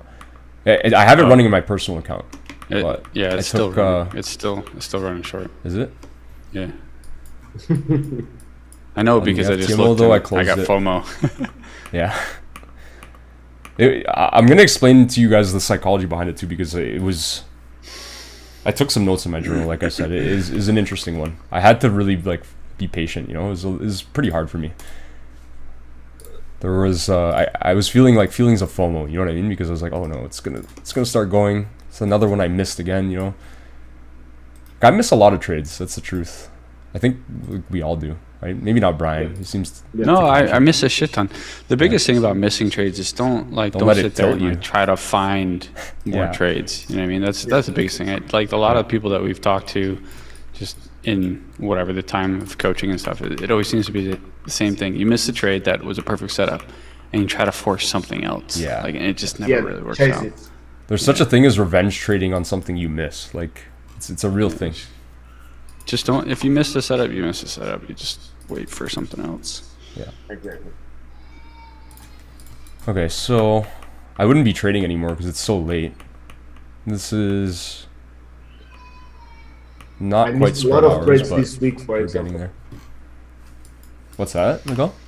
I missed a lot of trades this week, Yeah, same. but I got into 2 that were great. So Andrew's asking if that's the one I took. No, this is from yesterday. I'll show you today's. We'll skip through London if you guys want. I mean, I didn't even look at London today, to be honest, other than marking it up. So I don't remember what happened. Did anything happen in London? Do you guys know? There was. Let's update our structure too. My structure's still bearish, by the way. I don't really see. Yeah, I would not mark any of these as You will structured see ones. big movements today. Yeah. Okay, let's skip forward a bit. It's obviously gonna mess around a bit. Okay, here's London. So it looks like London respected Asia's high, right? I'll just we're kind of running out of time here. I'll make some time for dollar CAD analysis because somebody requested it. But we'll just very quickly go through this, and then I'll show you guys the. Do you look at dollar CAD at all lately, Brian, or no? Just when ammo asks, that's about it. Yeah, yes sir. So I'll just quickly mark this out. We won't look at London, but I'll show you guys the trade I took really fast because I'm kind of proud of it. A little bit. It's a quick one. Good continuation. So, okay, so let's keep going on the 15-minute for a second. Now we actually broke 15-minute structure because this is a significant pullback, right? Look, we swept something. So now I would say, remember, this low is kind of floating until we had this, right? So now I'd say, okay, our 15-minute structure is like this. Again, don't trust it. I can maybe show you guys we'll compare it. What I want to do is maybe compare my actual live markup on my trading view compared to this, but I had this marked up, I'm pretty sure, anticipating that my risk is these could get swept, right? As inducement for a higher level. So I like marking out my zones and marking out liquidity above it to remind me, okay, there's structural liquidity sitting here. Don't trust it. If it sweeps, if it, wicks it out, and then, does some other stuff, then maybe you can short it, whatever, right? But it doesn't mean this is the last stand, right? As our 15-minute high. Right? I'd even argue trail your 15-minute high to this or something, right? Or we'll keep it there. And let's go to New York session here. Let it play out a bit. This is the only time I condone skipping, right? You'll see. So look what happened, right? Exactly as I kind of like anticipated. We even swept the high that I was talking about before, right? So technically now we're bullish on the 15-minute. I think. Oh no, we wicked it. Never mind. So again, what does this wicking, this rejection mean, right? It tells us that potentially these lows are weak, right? Why? Because they're failing to push above and close above it, right? These are weak-handed, buyers. And on top of that, remember, we're counter trend, right? We're lucky. We're kind of trending again. Like we've been trending, right? I find trending markets way easier to trade than, markets like December. It's just back and forth, liquidity sweeps, external range liquidity sweeps, that kind of thing, right? So when this happens, can I show you one thing too? Just it was a piece that I had marked up, so I just kind of want to throw it in there before you drop. Lower time frame. Go with 15. Yeah. And then just look at the previous leg. Here. So we had this supply, right? That was our reaction. That was our demand. CPP. There was a bit of a chain here, which is where price came into. So just so everyone sees the. Oh yeah, this one here. You mean? Yeah, it was part of this supply failure. So that was a reaction to it.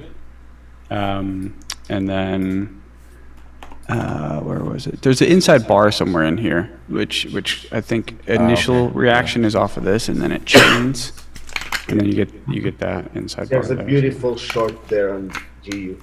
EU didn't give the short, but GU gave a beautiful short there. We forgot to TP this, by the way. Where do you guys want to TP it here?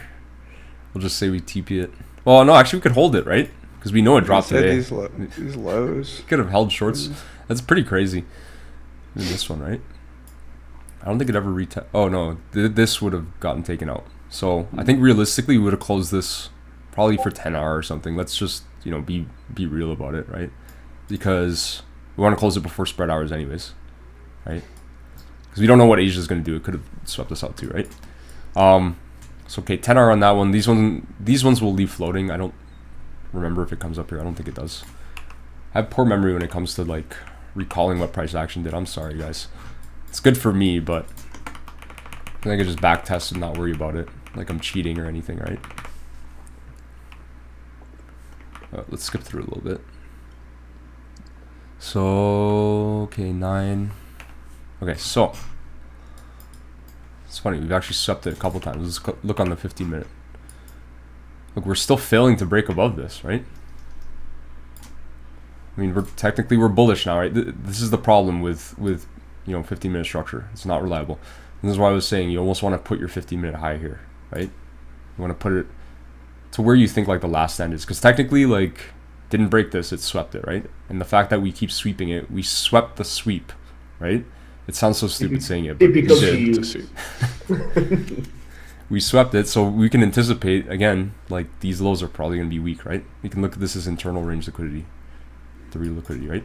Now, at this point, I think I was looking at this, I'm like, okay, like, could do it, right? Could push lower. But let's wait, right? What's the first thing we want to see? We want to see the failure of at least, multiple, like, demand levels, right? So we have this one, right? Like, these internal ones, obviously, but they're a little hard to see. We could go as far as saying, okay, this one to this one chained here, right? We have our extreme all the way up here. And we'll push price down. Okay, it's starting to get kind of crazy, right? So, okay, what's happening? Right now, at this point, we're respecting this level, but we've disrespected 2 major 1-minute levels of demand, right? And one minor one, right? Or a few minor ones in here, right? So, again, to sort of apply that principle of like internal range liquidity, right? We're not using it as inducement, but instead we're using it as again fuel to push the move down, right? So again, weak-handed buyers presumably are sitting here, like what we were talking about from the 50-minute. We wicked twice, right? Swept the sweep, and we're continuing to push down, right? Now price is starting to retrace. So for me, what I like to do is I'll mark out some of these zones, just a few of them, and I'll set alerts at all of them, right? it's not that I'm gonna leave a limit on any of these levels because we don't know if they're gonna hold, right? But I'm gonna look at them to see if we're gonna start developing a chain off of them, right? So here we are. I think I woke up around this time. I slept in. I'm sick. It's a good excuse. The truth is I stayed up like late playing games, but don't say anything. Okay, we have a demand level that failed. That's good, right? So we're starting to chain here, technically, right? Because look, we respected this, we violated one demand, right? We have another demand level here. Okay, let's see what happens next, right? Okay, we're coming back into this, right? This is embarrassing. I actually don't remember where I entered. I don't remember what time it happened. But let's see. I just remember like sitting on my hands for 30 minutes, like getting pretty anxious because I wanted to be in. Here. I think it was this. So okay. No, I'm gonna. We have here the reaction. Yeah. So I think it might have even been later. your entry was at 11 a.m. Just okay. Okay, so maybe it wasn't this. Okay, there we go. Anyways, we took this all out. It's funny. I don't even remember like when I did it. I was looking at that. I was making coffee at this time. Yeah. So there's no way. There's no way. Okay, so look, we swept all of this. Great. Whatever. It's New York Open. Let's see what 9 a.m. brings, right? We have to reset now. Let's start marking out some of these, right? Yeah, it's basically in the pullback. When does bullish pullback become bearish again? Right? Yeah, it's an easy way to that's ask the thing. yourself. We're in that, right? Yeah, Miguel, we'll mark that. Sure. Again, I want to see one of these like major 1 minute demand levels fail. Even this, I would say it's like more localized, right? Because it's in the current leg, whereas these are more major, right? We'll mark out the extreme too. So it's gonna get a little bit messy, but this is how I mark out my chart. Like, I'm just being, real with you guys. Okay, we have a chain starting. I would already be in here. You would have been in there? Yeah. Fair enough. I was still drinking coffee or something. We have this reaction here. Yeah. We sweep all of this. So for me, there's an entry here. I think that would have been actually a pretty good entry too. What does the 15-minute look like? Just want to show people like what the range looks like on the 15, right? Yeah. Which of these levels that are now highlighted fall into like a good 15-minute POI kind of thing? Eric, yeah, I have a script for Fib tool for a Logitech mouse. I can give it to you if you want. Right. It'll cost you $10 US though. Yeah, capitalist. Oh, no. Yeah, so that 15-minute. Sorry. Oh, you changed pair? Oh, yeah, by accident. Let's just cut price again to it, so you guys can't see. I hit spacebar by accident. Okay, let's go back. Oh my god, look at that. That's crazy. That's all the markups, eh? Okay, so what were you saying, Brian? 15-minute what now? Are you on 15? Yeah, so you had this 15-minute demand. Right? This little piece that was part of this reaction to supply, you got that reaction and then it failed. Yeah, so when you're looking at all those M1 POIs that you had marked up, which ones look best? And it's like, oh, well, you could be like, oh, well, this one's off the flip. So the M1 zones within this 15-minute POI are ideal. And then, if price pulls back, you can kind of figure out which of those POIs looks the best to risk your money on. So I think it was this one that I had marked up. That's what I meant when I was saying the extreme and decisional. I don't think I marked. Again, we'll compare it to my actual live chart. We can see, like, you guys can see the mess that is my live chart because it's not this clean. I'll be honest. It's kind of funny though. Okay, let's see. So yeah, Miguel, you would have been in a pretty decent trade. It looks like. Oh yeah, there was 10 a.m. Okay, so I remember this now. So I remember there was 10 a.m. Wasn't there something high impact? I forget what it is. It's high impact, but it's not restricted. Yeah, I waited for that. It's kind of nondescript. I can't remember what it was. Yeah. So let's just keep marking out our zones here, right? We have this sitting above. We have liquidity being built. So my first thought was potential GU short. I'm reading out of my journal. waiting for retest for entry. So this might have been a little bit later, but I remember I marked out this liquidity. And I'm like, okay, let's wait for that maybe to get swept. Okay, it sweeps it. Nice. And then what happens? So I remember now. So the problem is I see we have a bunch of liquidity kind of sitting like this and an extreme nested, zone that we could maybe short off of as a risk entry in our 15-minute POI sitting here, which is the flip that Brian was talking about earlier, right? So, that being said, I'm like, okay, I would like to enter this, right? I think I wrote this when it had already touched it. So around here, I started writing that. I'm like, okay, I would like a retest, right? Okay, so what happens?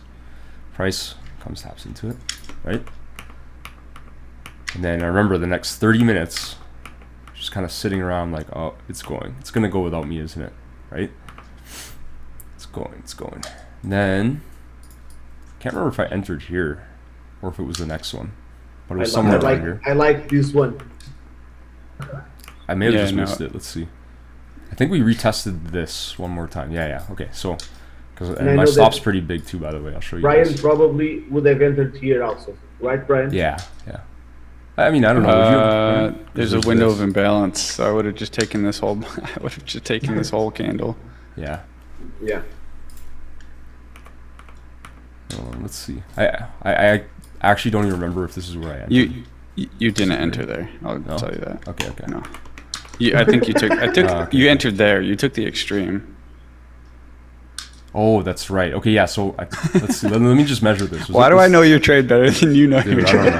I didn't journal it yet, to be fair. Okay. I'll show you guys the MT4 screenshot if you want to see it. I swear I took it.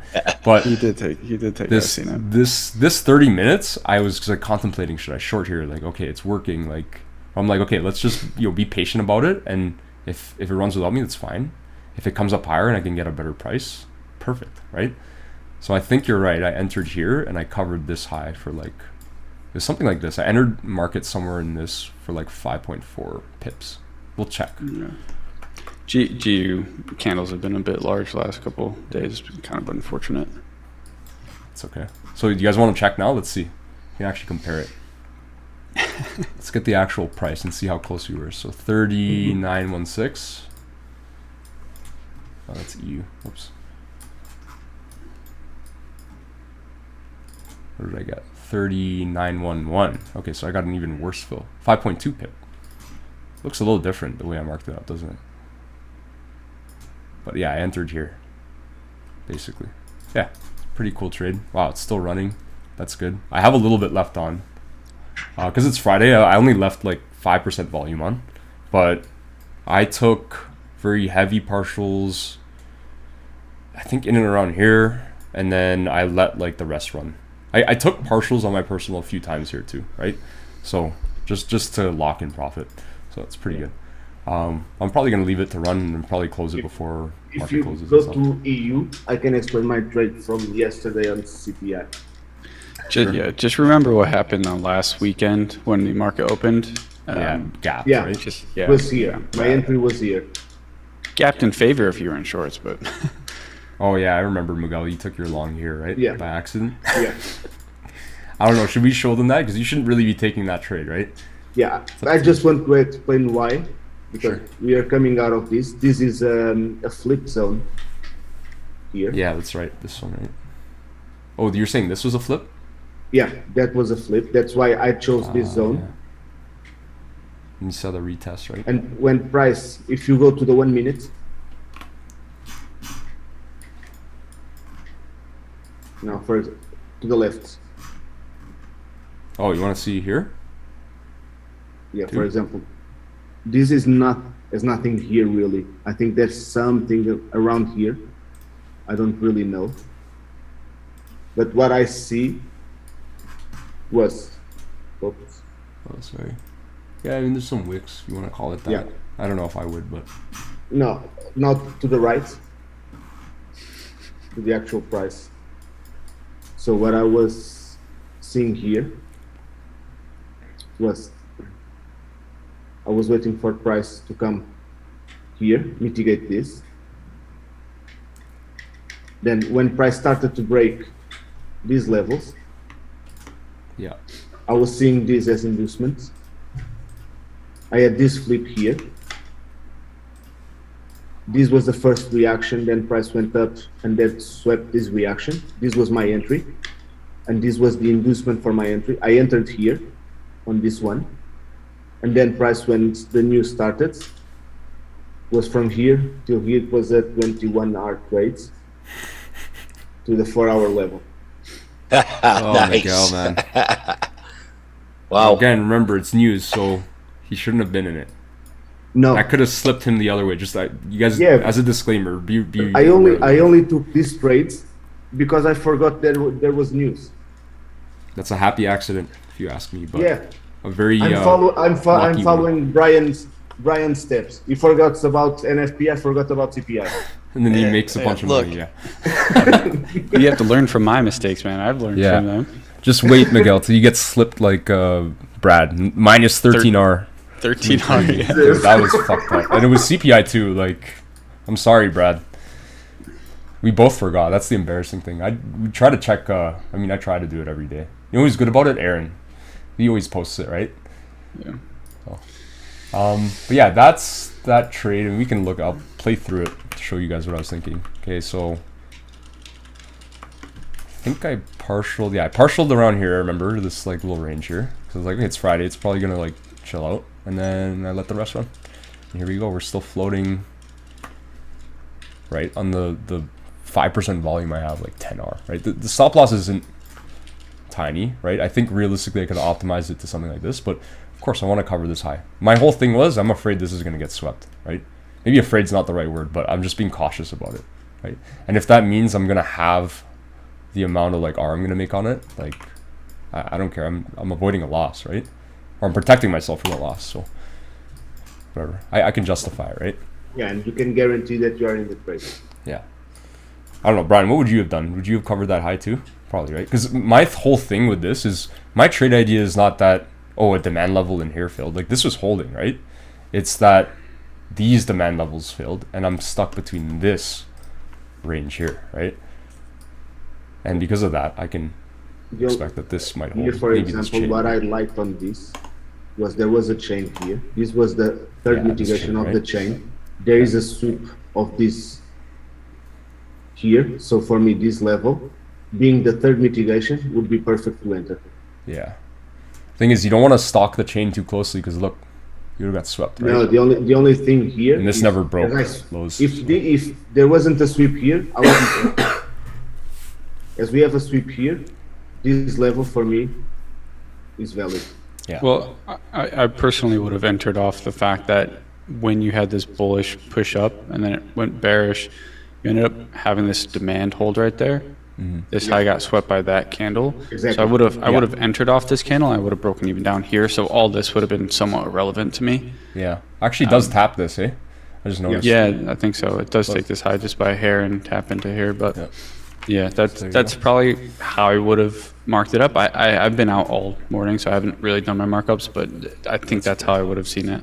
Yeah, That's totally exactly. fair. All right, so sorry, what do you guys want to look at now? Corn futures or something? Is that what it was? no, sorry, dollar CAD. My bad. Yeah, Same difference. There you go. I got Shane to laugh. Oh, yeah, this is quality, isn't it? Oh, yeah. Like what? If you're on your laptop, don't forget about me. Oh yeah, okay, I got you. Wait, no, I don't have you because I don't. All right, hold on. Give me time. Just send me a message, and I just will. will leave it unread until I can get back to my computer. All right, let's look at dollar CAD. Wow. Do you guys remember sir.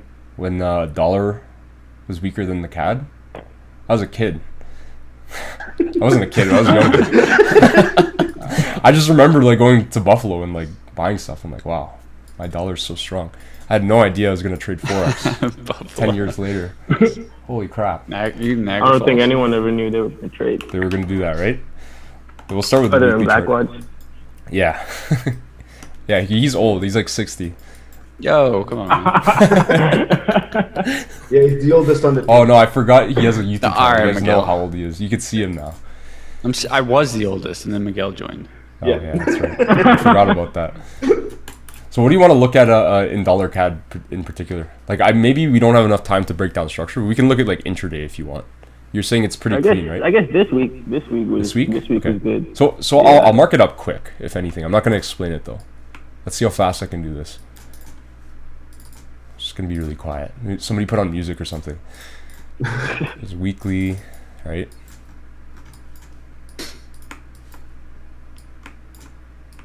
This is how I'm doing it. This is how I scramble in the morning, right? I wake up late because I was playing games too late. Bad habit. That's why you should trade CAD. It moves just like at 9 or 8. Like you still have time. Yeah. Well, that's when I trade. That's when I trade euro and euro dollar and GBPUSD too. So yeah, it's the same thing. I don't know. Maybe I'll check it out. I feel like I have too many instruments I'm looking at as it is. So yeah, this is a bit nuts, man. I mean, to be honestly, fair, I was still able to get something good out of this week. Oh no, yeah, Brian. These are the only ones I look at. The rest are just. Oh dang! Yeah, that's a lot of trades on the watch list.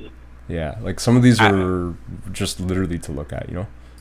Yeah, I had a habit of just spamming my space bar and like going through pairs just like for absolutely no reason, so I had to take them all off. So daily, I'll do this one here. This bullish candle. So let me mark out daily structure really quick. What is my daily structure? Should probably start back here. See if I can get this accurately done. Break that high, push up. Yeah, probably trail it to there, though you could probably leave it there too. This technically breaks, but then sweeps. This is some weird ass price action. I'm just not used to it. Then I'd probably say here to here. Because technically it's a break, it's a daily, that's fine. We're caught in this range. Okay, I'd say we're bullish, basically, from here to here, right? Respects this, respects this. Yeah, if you had done that, then you could say, okay, it broke here, right? But then you would have got swept, unless you expect like these highs are going to get swept. This is almost doing what GU does too, in a way. So that's why I'm like, okay, let's keep it like this, right? It's kind of messy, but you get the idea, right? These are what's important is what my current structure is and what I expect to go next, right?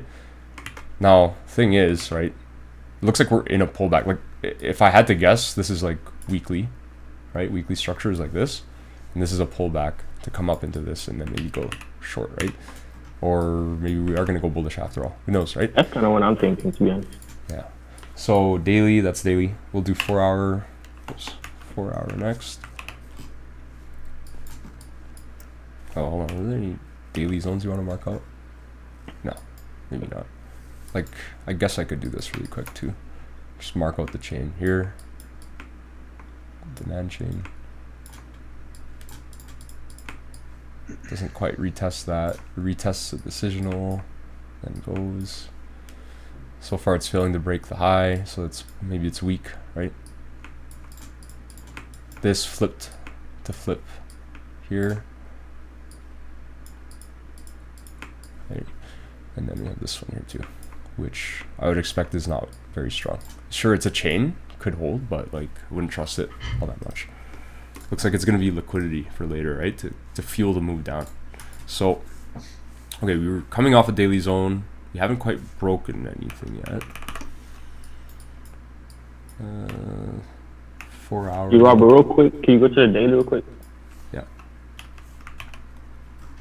So when we swept the high, like right here, hold up, let me see. Sorry, yeah. Yeah, right here, when we swept it, I was looking for shorts, right? Like I was looking to short in here. I think it was like in February, I was looking to short in here. And yeah, I just never played because I was thinking like, okay, like we swept the high and then this low might be weak. Yeah. Right? You know what I mean? I agree. So that's good though that you noticed that, right? That's why I marked it out. It swept that high. That's very like, it's the same thing that I was explaining to you guys at the start of the call, right? If it sweeps it, like, and fails to break the high, like with any conviction, then of course expect, weak lows. So here's the thing, this still could be weak, but it looks like it was more so just this so far, right? I see. These like small minor lows and stuff are weak, right? So I think if you had shorted even here, I mean, obviously from here to here, there's a nice intraday play or multi-day. This is a swing, right? You could swing this whole week short, right? But then, obviously you're taking partials down the way, so it's like you got to pay yourself, right? I don't really swing stuff for longer than a couple of days, personally. I just don't like doing it. I like to get in and out, and then I don't have to worry. But if you're into swinging, then I think there was an opportunity for that. And then you would obviously, I mean, it would have been counter trend, so you would want to probably go like heavy partials here anyways, right? At this daily level. So 4 hour, let's see. Okay, this is a little weird too, but just make sure I don't get caught in a pullback. But let's see here. So we broke this high. Oops. It's kind of like this. Did we break above this? Barely. I would almost like not want to call that a break, to be honest with you. That's a sweep. Okay. And we know it's a sweep in hindsight because I mean, it failed, right? It failed to like do anything after that. I mean, this failed, right? So I'm going to say we're still bullish, but until this, but this is a pullback. Yeah, I mean, okay, so we broke, maybe we did break structure. I don't know. How do you guys see this? This is very like subjective, I think. It's such a small break. Like, look, it's tiny, right? Yeah, that ain't a break. If anything, this would be a signal to me. That's a tough one. What's that? That's a tough one. Like, I consider it a break, but you don't trust it, right? Like, you don't trust yeah, this exactly. is my point. It's not strong. Yeah. So we'll mark this because we know this then fails anyways, right? So that's the thing, right? We have a substructure 4 hour, right? If we don't count that as a break, and even if we do, so say we did, right? In your case, then okay, then we would say this is a break of swing structure, and we could say, okay, then it's bearish. But even if you didn't, right? The way that I could justify it with the way that I'm looking at it, if I don't count that as a break, yeah, it closed above, but like by what? 2 ticks? Great, right? When I see a major demand level, not a major, but this minor demand level, it's major in the sense that it's a 4 hour zone, right? That maybe people would think to long off of. And I see that, Phil, and like, okay, then we can look this way and see, okay, are there zones that we could maybe like short off of, right? As well as obviously the extreme, right? And all of this nested stuff in here, right? But I'll just mark out what actually is respected for the sake of it. So we're quick, and so we don't drag the call on for too long. You guys get the point, right? Yeah, this one. Whoops. This then changes into here, right? So see, 4 hours is like very reliable, obviously. Seems pretty good actually on the dollar CAD. Can't deny that. Yeah, it's pretty smooth. So this obviously was our catalyst for pullback, right, as Brian always calls it. And then demand filled, right? So this is our true, like, in my opinion, structure break on the 4 hour, the way that I'm looking at it. So call it a boss, right? We had our previous boss here. I had a big boss here. And then I would argue you'd probably want to trail your 4 hour high to something like this, right? Because of course this could get swept. It could even come into this, right? Just be aware of that. And I think it does, right? Price comes back, whatever, respects this for a bit. It ranges quite tightly, right? Throughout February, just like all the other pairs did, right? And then finally sweeps, right? At this point. So let's keep breaking down our 4 hour structure, and then we can look at like more recent price action too. So we break there, that's our high, that's our low. Same thing, look, we swept this one again, crazy. Liquidity. So same thing, swept the high, and look, we pushed lower, right? So I would say we're still stuck within this range until we break here finally. So I'll mark that out because it does eventually break it. Where does it break it? Here, right? And it even breaks this previous level, right? But again, same thing. If we're just looking at this high and we compare these, like, it's not closing that much further above it. I would say overall my 4 hour is bearish, right? Just based on that. And this is all just bullish order flow for the pullback, right? I see. Makes sense?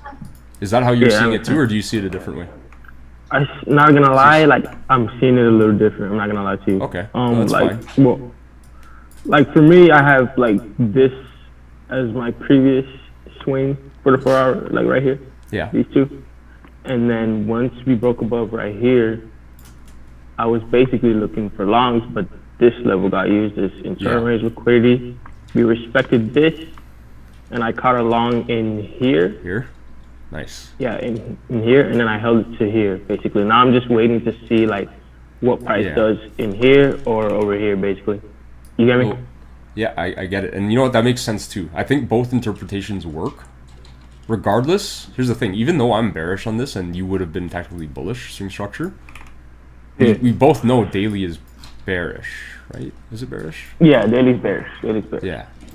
I can't even remember now. Hold on. Do you mind clearing your drawings? Let's just quickly refresh ourselves on this. Oh no, was daily bullish? Oh, daily's bullish. Daily's bearish. Oh, it's bullish for you right now? Yeah, it's bullish to me. Where did you have it as bearish? From here or something? Well, let me see. So we have the break here, right? Oh, wait. Okay, here. These breaks. Yeah. And then once we broke above, this breaks right here. Oh shoot. Well, because you trailed your thing a little bit, right? And that was bearish. Did you have your daily maybe like this? I'm wondering, like that? And then this is your new daily, like? Yeah, I thought it was internal range, like daily. Okay. Again. You get what I mean? Yeah, like again, like both interpretations can work, right? It really depends, right? This is the weird thing about structure. Like, depends on how you look at it, but either way, right? Going back to this, like even if I look at the daily for a second, right? We are in. I mean, we're compressing, right? But our last major like sweep and trap was a bull trap, right? Based on the daily. So even though we're bullish, I think I was saying this before. Even though we're bullish, I would interpret this in a way as like this, you know, this these would lows be my are weak. swing on daily. That's your swing, yeah. Oh, okay, I see. Yeah. So you'd be bullish too, right? This is I would be bullish. This is why. Wait, Miguel, mark out where you would put your swing punch for the daily. For example, I have this. This would be my swing low. Here we start to break. We break to the downside. So price after coming here, we break. No, I wouldn't be. I would be bearish. Sorry. Yeah. Okay. Yeah, you would. I see. Yeah, I would be bearish because my structure would be this one. Ah, yeah, okay. So it's yeah, interesting. that's what I had. Miguel, So we are on this within this range. Yeah, Yeah. I see. So yeah, that's interesting. This for me is a 4-hour level. I think it's our weekly that's bearish overall, though. We can agree on that, right? Mm-hmm. Yeah, for sure. We have this, right? So either way, I think we can like, even though there are different interpretations, like I said, the fact that I see a sweep here and then we're violating this daily level, like tells me, okay, we could probably look for shorts, right? Now that being said, right, let's go back to the 4-hour and kind of like tie this all up, right? You thought it was bullish, I thought it was bearish, whatever, or vice versa. I can't remember which way we were thinking about it, right? But the whole thing is obviously like price shot down.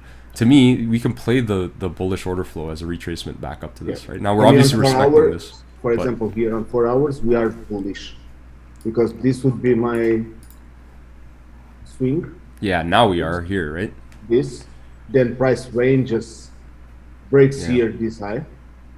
Yeah, okay, that's how I saw this it. one? Yeah, Yeah. just how we so get I'll it. adjust it for This you is guys. a decisional, and now this is a new break for me. And now price is pulling back. It can react to this. That is a flip here, but there's no liquidity sweep here. Exactly. So I probably expect price to come to lower zones. Okay. Yeah, that's exactly how I'm seeing it. Like this, right? Yeah, and if you see on this flip we have here, there is no sweep here, so I'm expecting probably a reaction, but price to come to this level and use this as inducement. So Miguel, do you think this is a strong low or a weak low? What do you think? For me, it's a strong low because it breaks structure. Yeah. So I don't know. For me, because this is the same thing. And if you see, it breaks structure after taking lots of liquidity. So Yeah, this is a liquidity POI. So I agree with that. My only problem with it. Here's the thing. Obviously, it could be a strong low, right? And either way, we're gonna wait for it to set up a certain way. The only reason I would be aware of is we are reacting from a daily supply. So from here here that's true. can break this. Yeah, absolutely. That and I don't like the way it broke. Like personally, like I see this. I'm aware of that too. I'm actually watching. I was like, yeah, we didn't break too strong, so it's like. Yeah, well, that's what I feel like $CAD does. It likes to range. For example, like this, right? here, if I take a long from here, I wouldn't try to take this high. Yeah. Oh, okay, I see. Yeah, absolutely. I Yeah. Why? I would only try to take the highs after this supply fails. Oh, okay, I see. That makes Yeah. sense. So what would be Then like you a can hold logical it. target then? So I would try to take longs here, Probably up to here, right? definitely. But no, even lower zones probably. Okay. Depends Okay. on what's That left makes when more price sense to me. Yeah. when price comes here. Depends what's left here. Like maybe to here, Okay. right? Yeah. Because you're really, it's Because weird. this Because can be. you're this can saying be you're very- pro trend, but remember we're counter to like the weekly overall like intention, right? Yeah. Or what we think, I'm- anyways, right? I'm bullish on get the that. 4 hours, but I'm aware we are reacting to a daily zone. Yeah. So I will treat it like a counter trend on longs. Yeah. Okay. Makes sense. I see. Yeah, thank you for that. Yeah. Hopefully that helps. I mean, listen, you get two different That interpretations. really from us. helps. That really helps. Yeah. For the next coming weeks. But there you go. Like, I don't think that was the easiest price action to break down.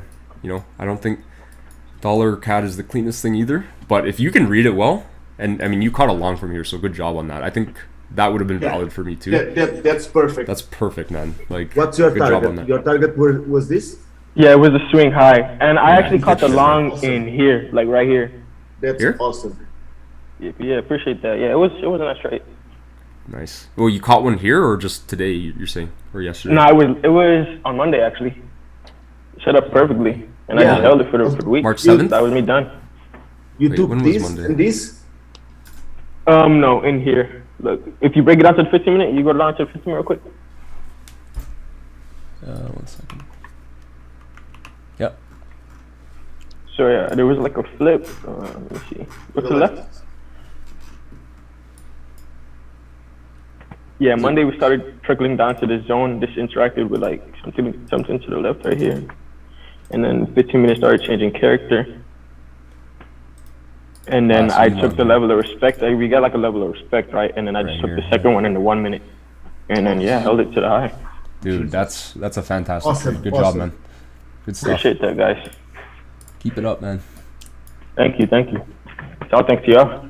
Yeah. All right, I think we'll wrap it up there. We went a little bit over, not that much over, so it's cool. 15 minutes over. But thanks everybody for joining us.